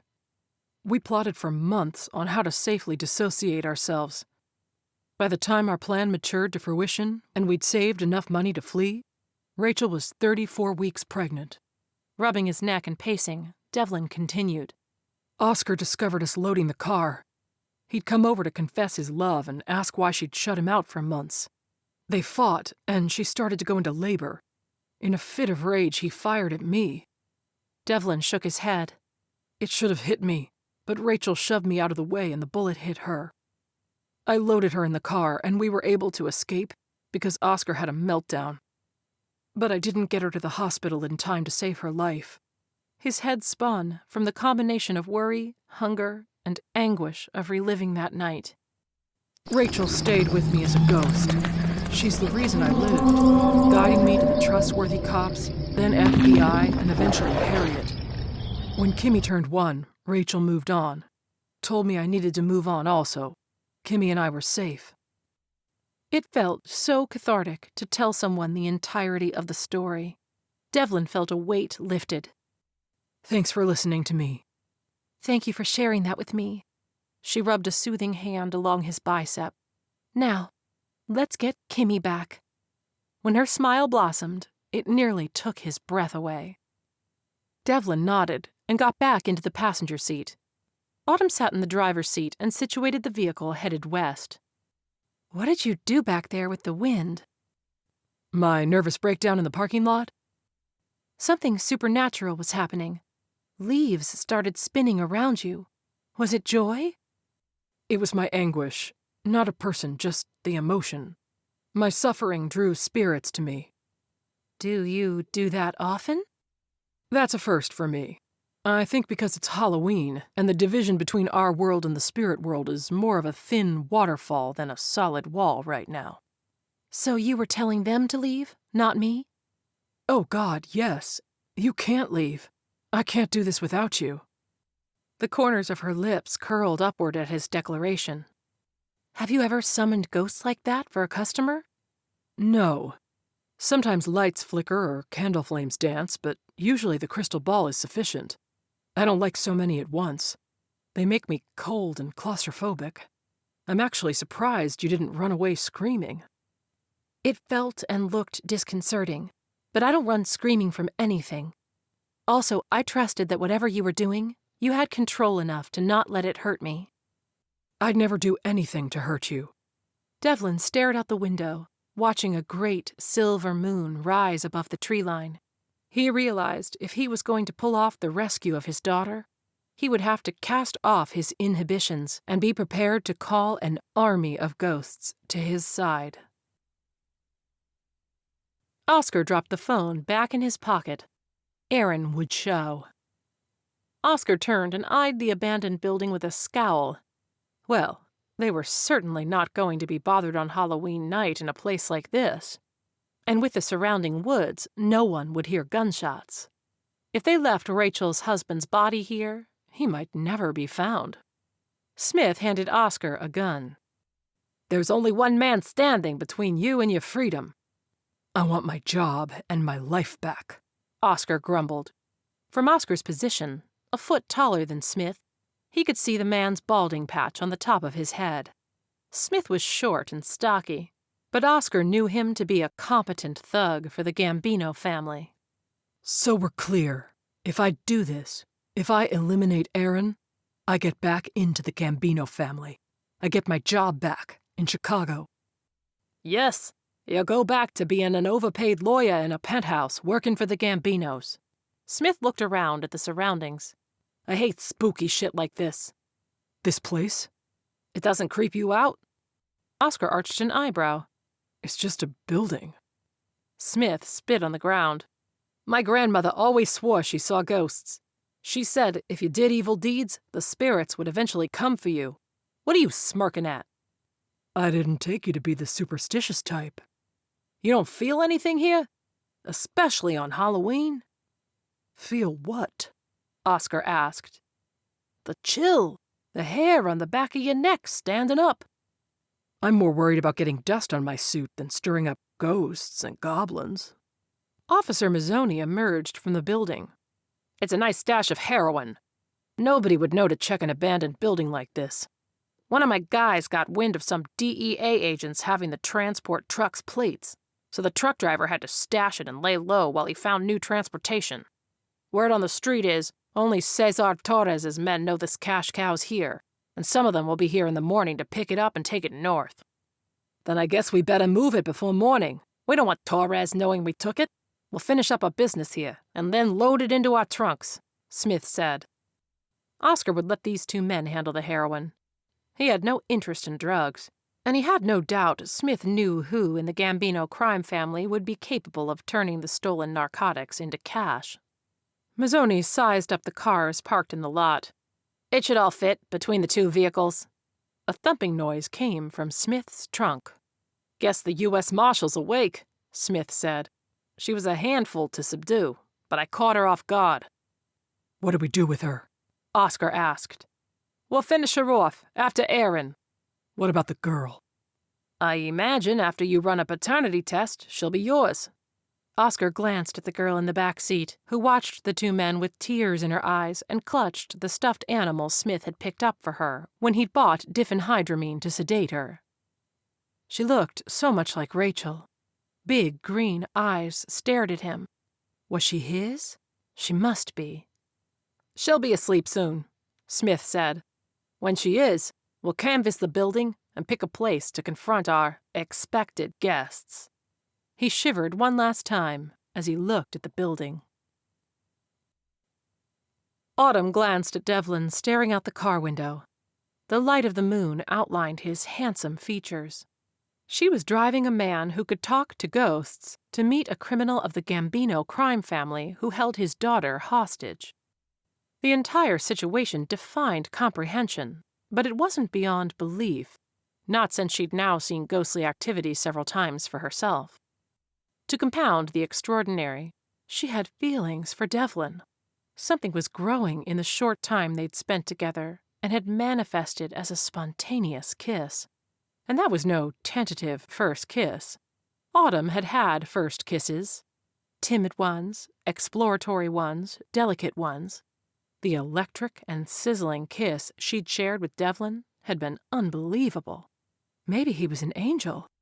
His kiss made her feel like she'd been lifted to heaven.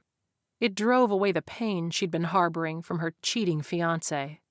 But now wasn't the time to explore their brief, sensual experience. They needed to get Devlin's daughter back to the safety of her father. I hope Harriet is okay. God, I didn't even ask about her. Devlin rubbed his temple. Autumn reached out and held his hand. Hey, one thing at a time. Let's focus on getting Kimmy back. She hesitated a beat, watching as they zoomed past the next mile marker. We'd have a lot of backup if I called for reinforcements. Even as Autumn made the suggestion, she knew Devlin would decline. No. He shook his head. He tried to withdraw his hand, but she refused to let it go. He added, I'm not risking Kimmy. Okay, Devlin, no backup. But I'm not sitting on the sidelines. Our plan needs to include me. I had time in the trunk of the car to ponder options. I think I can get a different type of reinforcement. Autumn shot him a sidelong glance. Was he suggesting what she thought he was suggesting? "Let's talk it through," she said. "Oscar wants you because you're the only one who can testify against him?" Yes, I'm the key to the prosecution's case against him shooting Rachel. "And he's also angry with you because he thinks Kimmy is his child, a child he's been estranged from for 6 years, a child he's using as a bait?" Yes. "And does Oscar have any reason to want to keep you alive?" No. Autumn rolled her shoulders. Oscar had many reasons to be pissed at Devlin. "I'm not seeing where this rendezvous ends well for you." Autumn let the silence settle. She could see Devlin's worried expression. He's the criminal, Devlin shot back. Autumn grinned slightly at his spunk. "I understand that. I'm just analyzing the situation from the criminal's perspective." Her voice tightened. "And I don't like your odds. Trading yourself for Kimmy is not a solution. You can't leave her fatherless. I own a backup gun, but do you even know how to use a gun?" Devlin shook his head. "Well, the dirty cop will probably be there, so it's not as though you can shoot your way out anyway. We'll have to figure out how I can sneak in and become the element of surprise." "What? Why are you grinning?" I should probably be curled up in a ball crying, but to hear you worried on my behalf, well, I haven't had that from anyone in a long time. It's nice. The way he'd hesitated over the word anyone, Autumn suspected he'd almost said woman. She'd never read the Witsec contract, but she was sure it didn't demand celibacy. Perhaps he'd cautiously avoided relationships due to his experience with Rachel cheating. Perhaps he was protecting Kimmy. "I am worried about you, and short of locking you up, I don't think I can keep you from trying to save Kimmy." Devlin arched an eyebrow on an otherwise stern face, conveying the fiery depths of hell wouldn't keep him from Kimmy. "Right," Autumn continued. "So I want a plan that doesn't involve endangering you to get Kimmy back." There is no such plan, Agent Bentley. I have to go inside that building looking like I'm alone. "You're not alone." Still holding his hand, she squeezed. Devlin gripped her right hand as she drove. He turned it palm up and ran a delicate finger along the lines, sending a shudder of desire through her. "Do you read palms in addition to seeing ghosts?" Autumn asked. I had to learn. I don't really want people thinking I'm reading their future, but they think I'm a charlatan if I don't read palms in addition to seeing ghosts. Autumn chuckled. "Humor me." Her voice sounded a little husky, and she hoped he didn't notice. The longer he stared at her hand, the longer she enjoyed the pleasure of his touch. Yet having him focus on the palm reading also distracted him from the stress of whatever was to come. Devlin traced the edges of her palm. You have a square hand, which suggests you are practical, organized, and persistent. All of this time I thought I needed to wear a suit to convey that. He chuckled before continuing. The left hand is for the future. The right hand is for the past. Your 3 main lines are strong: heart, head, and life. Your heart line begins below your index finger, so you are, or will be, content in love.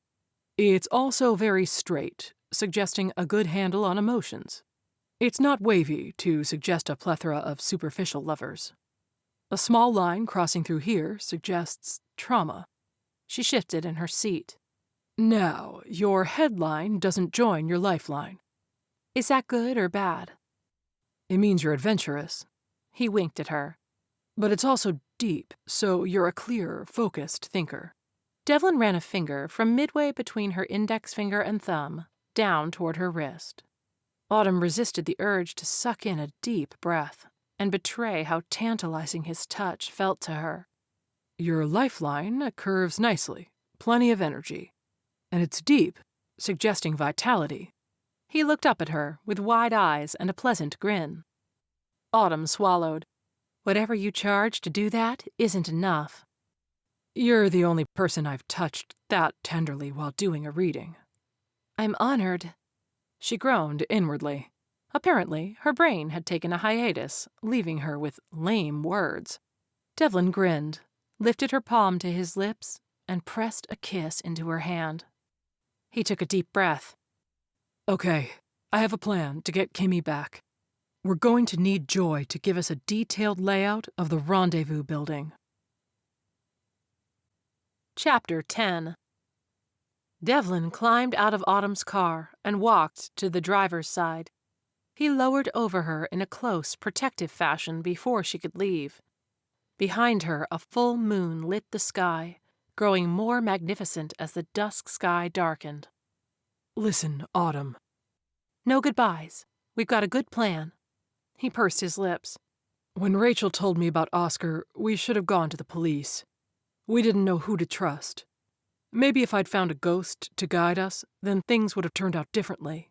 I carry a lot of guilt about how I handled things. Anyway, life spiraled out of control. Each time I replay the shooting in my mind, I see Oscar's face, almost as terrified as we were. Rachel's ghost later told me that was the first time he'd killed someone. Autumn's jaw tensed, and she started to open her mouth. I'm not making excuses for him.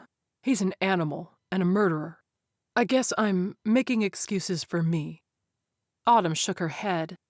I'm not judging you, Devlin, but you need to remember that the man you knew 6 years ago isn't the same man you're going to stare down tonight in that abandoned building.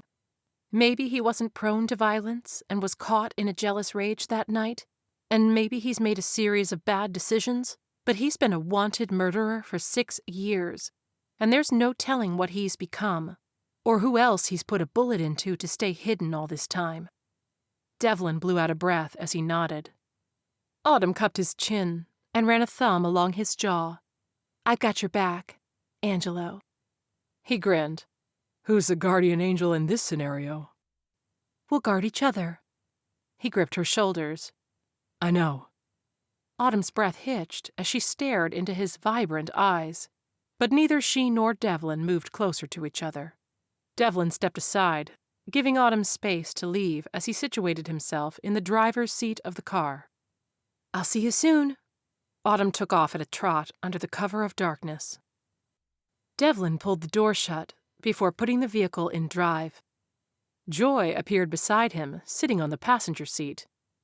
Oh, honey, that kiss after you found out about Kimmy was more delightful than fried chicken wrapped in a waffle topped with hot maple syrup.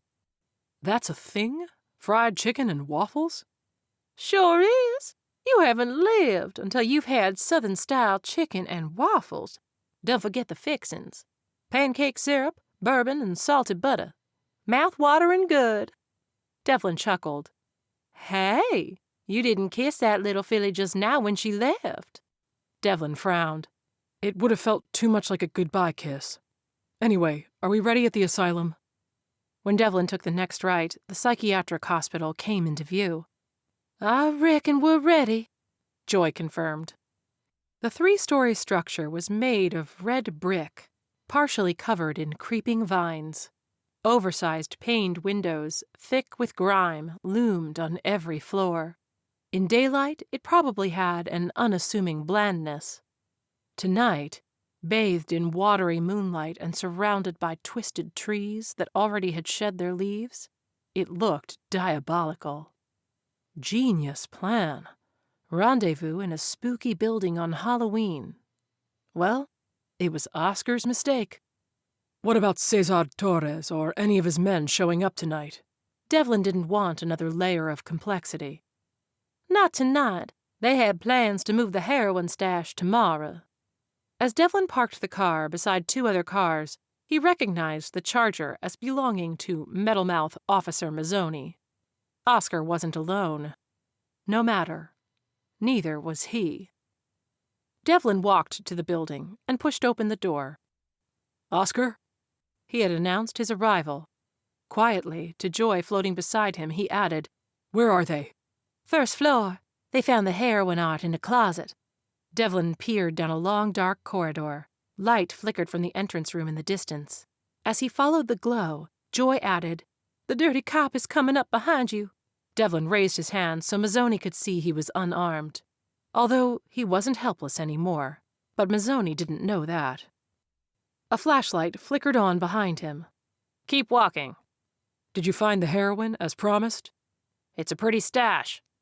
In a low murmur, Devlin began his chant. By stars and stones from rest uncoil. By moonlight shone bid do my toil. What'd you say? Asked Mazzoni. Nervous mumbling.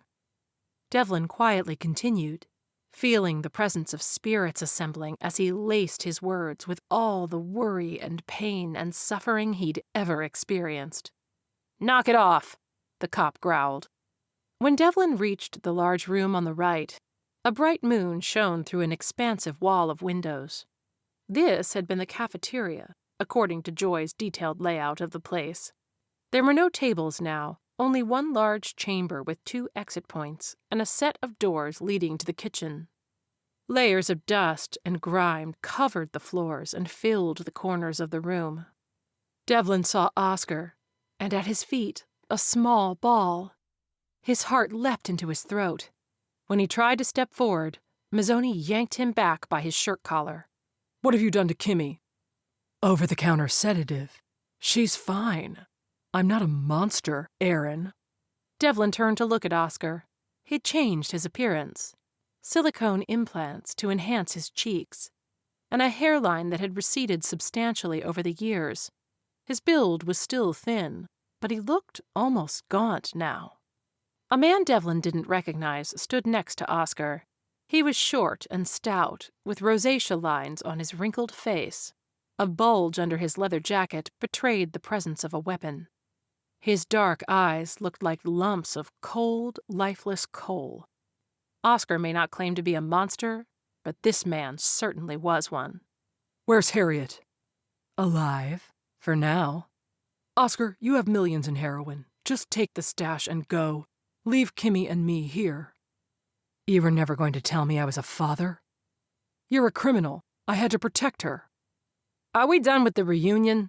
The short man asked. It's all very touching, but you're only alive until we know if you have some evidence beyond your eyewitness testimony. Who are you? Oscar's protection. My name is Smith, and you and Rachel mucked things up. Cost us a lot of money. Devlin stared at Oscar as the lawyer raised a gun. Oscar hesitated. Is she mine? Devlin grit his teeth, clenched his fist, and forced command into his words. Spirits come to me. Heed my will. His breath curled in white wisps as the temperature in the room plummeted. Autumn navigated by the light of the moon through the woods and toward the abandoned psychiatric hospital. She hadn't liked Devlin's plan, him entering alone and unarmed, but Devlin had logically refuted all the plans Autumn had countered with. That left her dashing through the woods, thanking a full moon for lighting her way, and hoping not to encounter any headless horsemen, because that was just the type of day she was having. As promised, the back door was unlocked. She eased it open enough to slip inside, cringing as rusted hinges slightly creaked.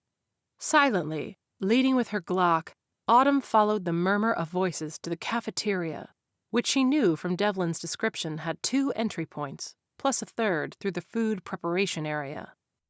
Light from the full moon barely penetrated the smeared, paned windows with their grim iron bars, but it was enough to prevent her from running into any walls. Once Devlin had driven away and Autumn was out of sight, she'd called the FBI office for reinforcements. She'd promised Devlin she wouldn't take action that might endanger Kimmy, and she wouldn't. By the time the team arrived, Devlin would have had his confrontation with Oscar, and Autumn would have gotten Kimmy to safety. But she needed to have a team there afterward to keep the villains contained. Once inside the kitchen, Autumn snaked around countertops, following the sound of voices.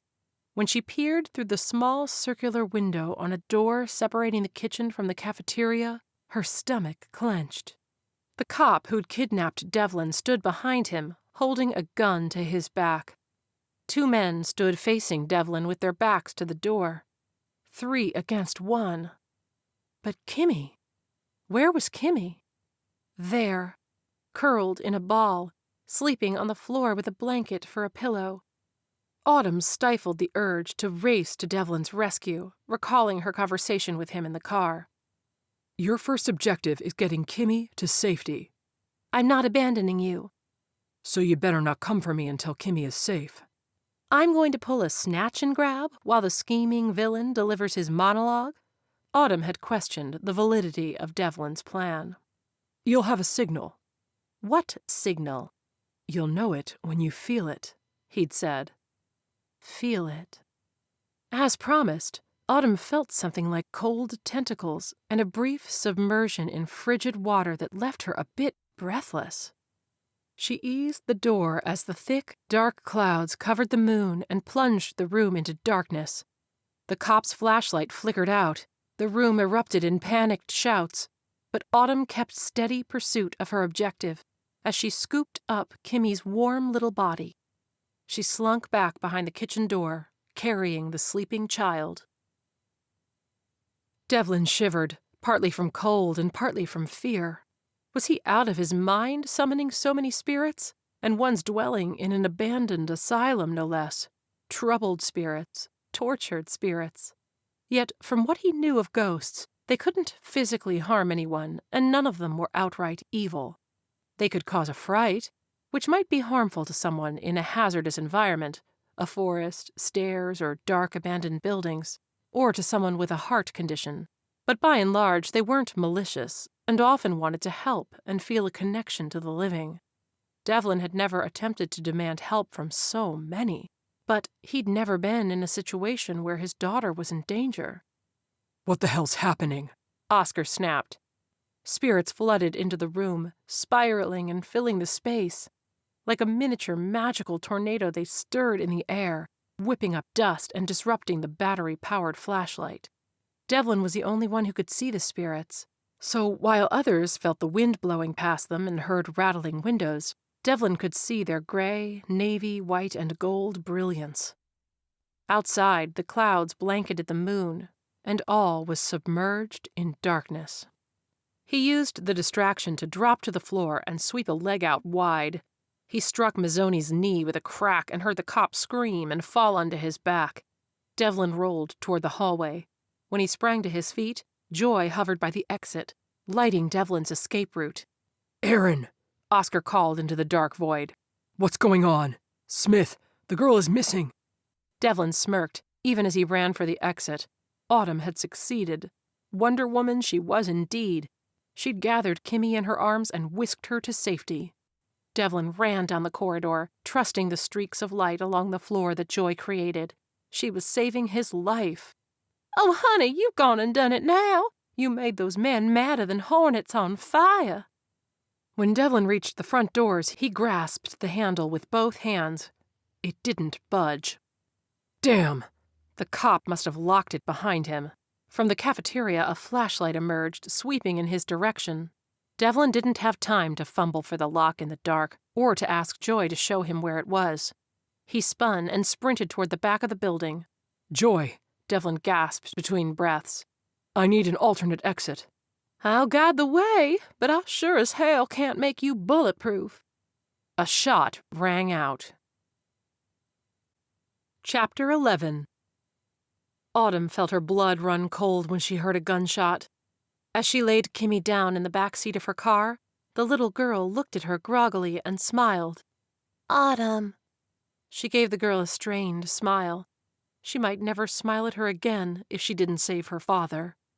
Several vehicles pulled into the dilapidated parking lot. Autumn pulled out her identification and held it up as 2 men and 2 women approached. A woman in the lead wore a suit, and her hair was pulled into a severe blonde ponytail. She held up her own ID, Agent Marks, as she glanced around the building and grounds. "You called this in?" "Agent Autumn Bentley," she spoke quickly, needing to brief them but wanting to run back inside to help Devlin to safety. "There are 3 male perps, armed, and 1 civilian man inside. This is his daughter. There are 2 entry and exit points. The one you see, and the one on the south side." Autumn reached into the car and grasped the crystal ball, then turned with a jerk. "Whoa, where are you going?" Agent Marks laid a hand on her forearm. "Shots fired. I need to get back in there." "You? With no vest and a crystal ball? You have a team, Agent Bentley. Let's coordinate this." She nodded to one of her men, who handed Autumn a spare bulletproof vest.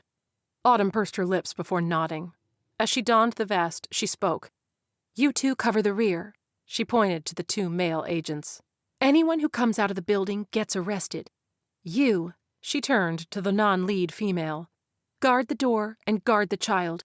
Nothing happens to her." "Is she injured?" Autumn shook her head. "Sleeping." She turned to Agent Marks. "You and I through the front." "Lead the way." Marks unholstered her gun, and the other agents followed suit. The 2 men peeled off around the back of the building. Overhead, the clouds parted from the moon. Autumn hoped the passing clouds meant Devlin no longer needed help from the spirits, and not that he wasn't alive to keep them summoned. As she and the agent crouched on either side of the door, Autumn glanced at Agent Marks. She appreciated her unquestioning cooperation, even if she didn't understand what she'd done to deserve it. She nodded her readiness as she reached for the door. Locked! The hinges opened outward, so it wasn't as though she could kick the door down. Not that the heavy oak would do anything other than scoff at attempts to make it yield. She set her gun and crystal ball down, patted down her pockets, and withdrew her lock picks. "Light!" Marks held up her phone flashlight as Autumn worked steadily to pick the lock.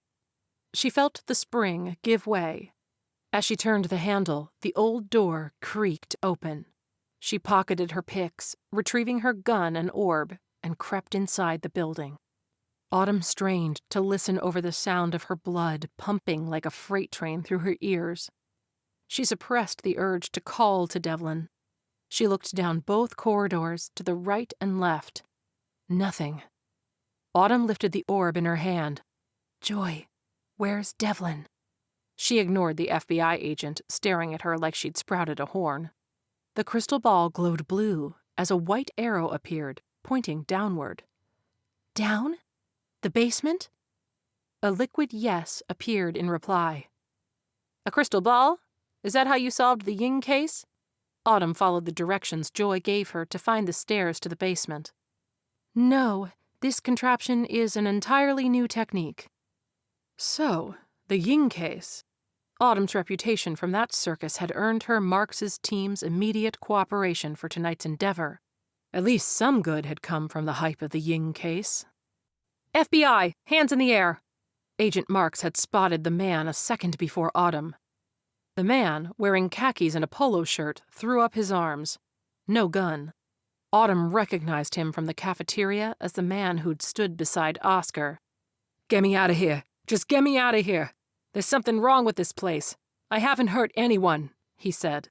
His face looked pale, and Autumn resisted the urge to ask him if he'd seen a ghost. As Agent Marks cuffed him, Autumn kept walking toward the stairs. "Where's Oscar? Where's Aaron?"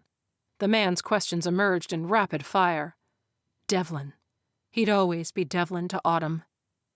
"Agent Bentley," Marks called after her, "give me a minute. I'll pass this guy off and guard your flank." The crystal ball had transitioned from a gentle glowing blue to a pulsing strobe light. "I don't think I have a minute to wait." Devlin had no control over his heart as it pounded like a stampede of cattle. Ugh, now his internal monologue sounded like joy. It was only a matter of time before Oscar found his current hiding spot. Oscar must have retrieved Mazzoni's flashlight or had one of his own, and he'd managed to keep his cool when ghosts were wreaking havoc. Devlin hunkered down behind a large rolling bin designed for dirty clothes. His ankle and elbow throbbed with dull pain where he'd banged his body as he tumbled down the laundry chute to the basement level. It had been his only means of escape when Oscar had fired at him, and he'd sought cover in a utility room. Oscar hadn't followed him down the chute, but he'd deduced its destination, and now lurked in the basement by the sound of his loafers lightly crunching on a soft layer of dirt and dust coating the floor. Slow, deliberate, stalking steps. "Hell's bells," Devlin swore. Why couldn't Oscar take the heroin and run?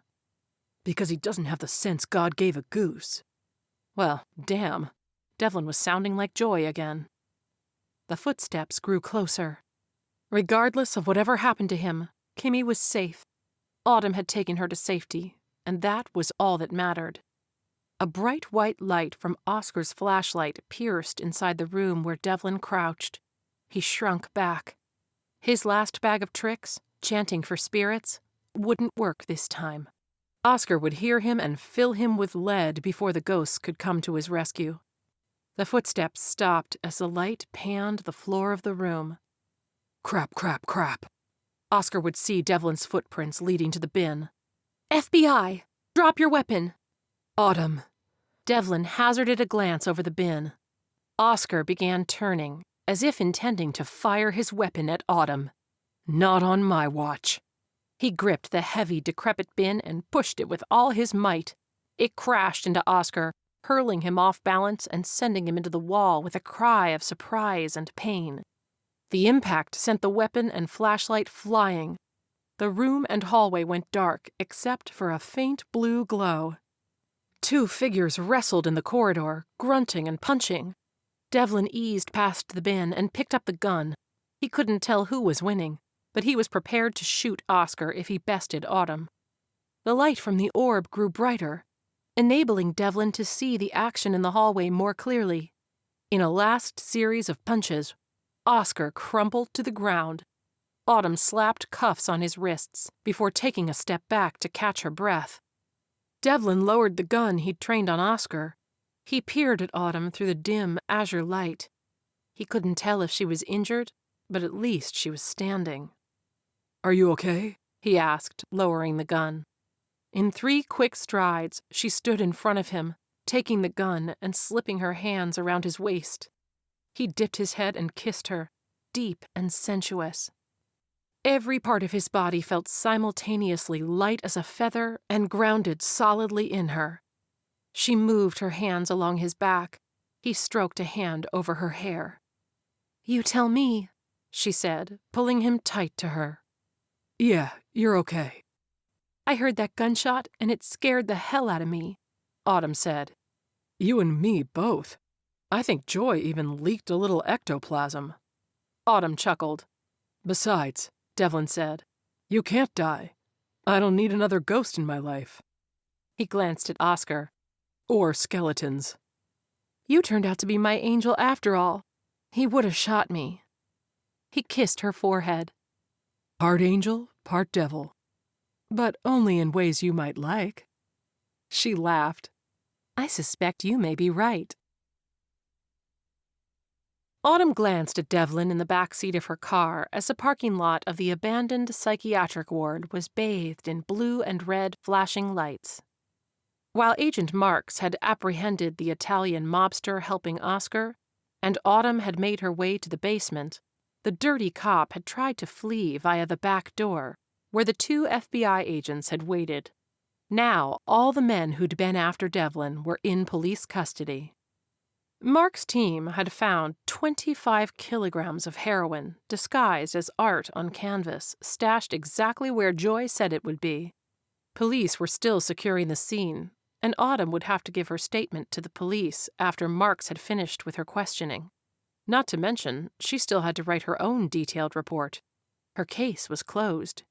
California Border Control had tipped her off to the possible forged art, and her investigation had led her to a sizable heroin bust.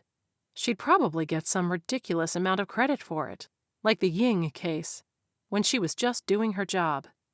Yet the best part of this investigation was that it had led her to Devlin. "Agent Bentley?" "Yes, sorry. Where were we?" "How did you find Mr. Angelo after Officer Mazzoni kidnapped him?" Autumn frowned. She glanced at the quiescent globe in her car. Saying "a ghost told me" would destroy her credibility, but she also didn't want to lie. "Agent Bentley?" "A hunch." She ran her hand through her hair. Agent Marks raised an eyebrow, looking up from her notebook. She followed Autumn's gaze to the car before turning back to her. "You want me to write that you followed a crystal ball?" No." Marks sighed. "Okay. What do you want on the record?" "Tracking device." She brightened. Joy was a tracking device of sorts. Agent Marks began writing again. "Okay, you were tracking Mr. Angelo because you felt concerned about his well-being." She nodded.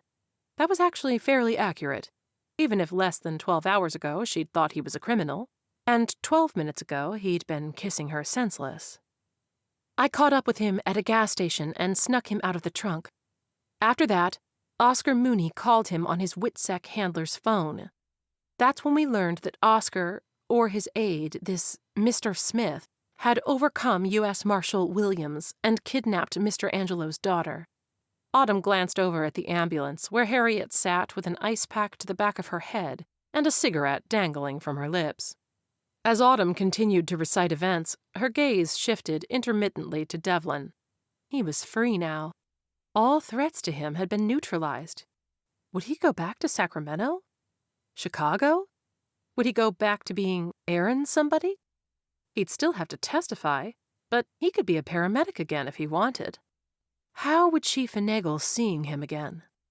Perhaps something like a normal date. Would he want to see her, or would she be a reminder of the last 12 hours of misery he'd been through? The way he'd kissed her suggested he, too, wanted something more. Chapter 12. It was November 10th, but Devlin and Kimmy wore their Halloween costumes. Kimmy had missed Halloween, having slept through most of it, so Devlin and Autumn were throwing their own Halloween party for her. When the doorbell rang, Kimmy raced to the front door in her Wonder Woman costume. I got it. Check the window before unlocking the door, Devlin called to her as he peeked through the kitchen window through which he could see the front porch. Autumn stood at the door. She was always prompt. I know. Kimmy gave him an exasperated sigh as she looked through the window. It's Autumn. She turned the lock and yanked the door open. Kimmy grabbed Autumn's hand and pulled her inside before closing the door. Autumn smiled. Hey, Kimmy, don't you look wonderful? Did you wear yours? Kimmy jumped in place, barely containing her bubbly excitement. Autumn set down the tray of food she'd brought and twirled out of her cloak to reveal long red boots, a fitted red, white, and blue outfit, and a gold lasso on her waist. Her streaked hair hung loose down her back. Devlin's mouth hung open as he accidentally dropped the cork he'd just pulled from a bottle of wine. He fumbled to pick it up, while Autumn carried her tray of food to the kitchen. Whoa, Kimmy cried. You look amazing. You do look amazing, Devlin said, flustered he'd taken so long to find his voice to pay Autumn a compliment. Looking svelte yourself, Batman, Autumn winked, thumping a finger against his black breastplate. Devlin set down the bottle of wine, leaned into Autumn, and gave her a brief kiss. He wanted to fully embrace her and kiss her more thoroughly, but Kimmy was watching them closely. Kimmy, who, thanks to Autumn's heroics, wouldn't have to suffer a new identity or new home. Everyone who had been a threat to them was behind bars. Devlin didn't have to live in fear or in hiding any more. He could be a paramedic again, though he doubted he would, because the shift work wasn't conducive to having the freedom to see Kimmy before and after school every day like he wanted. He planned on keeping his name. He'd been Devlin Angelo for 6 years, and the 2 women who mattered most to him, who were with him tonight, knew him as such. Harriet stopped by. How is she? Autumn asked. Back on duty and recovered from her concussion. When Kimmy busied herself poking around the various food options, hot dogs dressed to look like mummies with mustard yellow eyes, deviled eggs that looked like eyeballs, and a Jell-O brain mold, Devlin eased closer to Autumn. Thank you for doing this. She smiled. No little girl should miss Halloween. Besides, I'm looking forward to a Halloween dance party. Yes. The dancing was Kimmy's idea. It'll be fun. You say that now, before you've seen me dance. Although he played reluctant, the thought of dancing with Autumn had his blood pumping. Dancing! Kimmy exclaimed.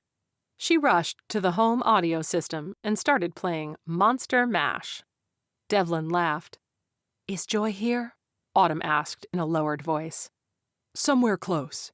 I was hoping after Kimmy goes to bed, we could hold a ceremony for her and Bernard to help her move on. Autumn nodded, then looked at Kimmy and back to Devlin. Is this a date?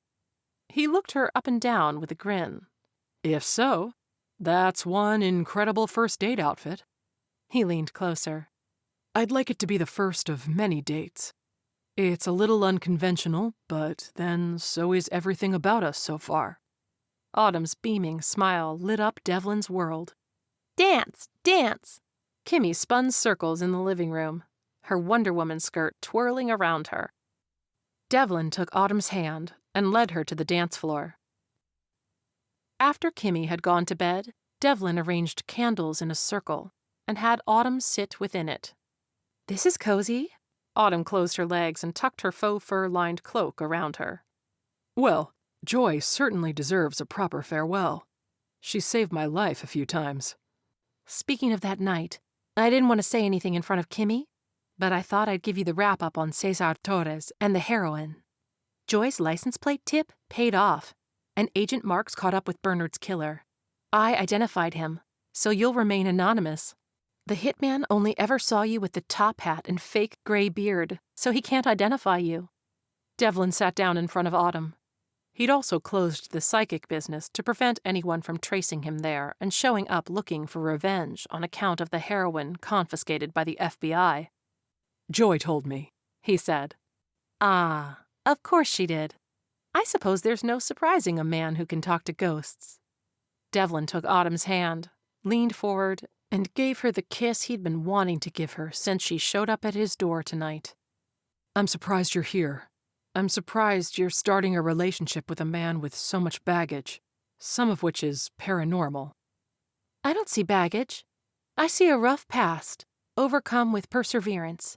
I see a father who'd do anything for his smart, adorable daughter. I see a man who's witty and wise. Autumn touched a hand to his cheek. But you're going to be impossible to buy birthday gifts for if ghosts give away the secret. Devlin grinned, looking into liquid gold eyes made magical in the candlelight. My birthday is in March. If you join me for a candlelit dinner, that's gift enough. I'd like that. Ready to say goodbye to Joy? Ready. Almost 1 year later. Autumn followed Kimmy to the next decorated house on Halloween night. All three of them wore angel costumes. Devlin's costume looked particularly scrumptious, owing to the revealing cut of his toga. Now that Devlin's testimony had been given, and Oscar's trial had ended with a guilty verdict, Devlin had been freed from his fear and freed from living in hiding. Aunt Harriet still came by for visits to see Kimmy. Autumn walked roadside as Kimmy ran up the sidewalk. When Devlin stood beside Autumn, she reached up and adjusted his halo.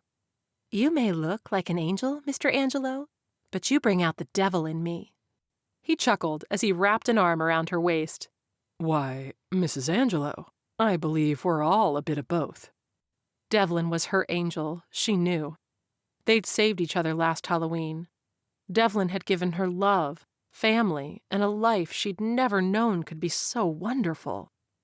Rather than return to his medium work, Devlin helped Autumn solve her cases in instances where supernatural forces made themselves available for consultation. When she traveled, he stayed home with Kimmy, unless it coincided with a school break, where they could all travel together. Kimmy skipped past them, on to the next house, where an enormous spiderweb and red glowing light awaited her. Devlin took Autumn's hand as they walked to keep pace with the girl. I was thinking about drawing you a nice bubble bath and pouring you a glass of wine, since you don't have to work tomorrow. I'd like that, but without the wine. He gave her an inquisitive look. I should ask you how you feel about adding a fourth angel to our family. Devlin's eyes went wide as a giddy grin spread across his face. He looked to her abdomen and back into her eyes. Are you? Are we? Autumn laughed. Yes, we're expecting. Devlin picked her up and spun her in a circle. She wrapped her arms around his neck and gave him a tender kiss. Autumn rested her head on his chest in contentment. My angel. The end.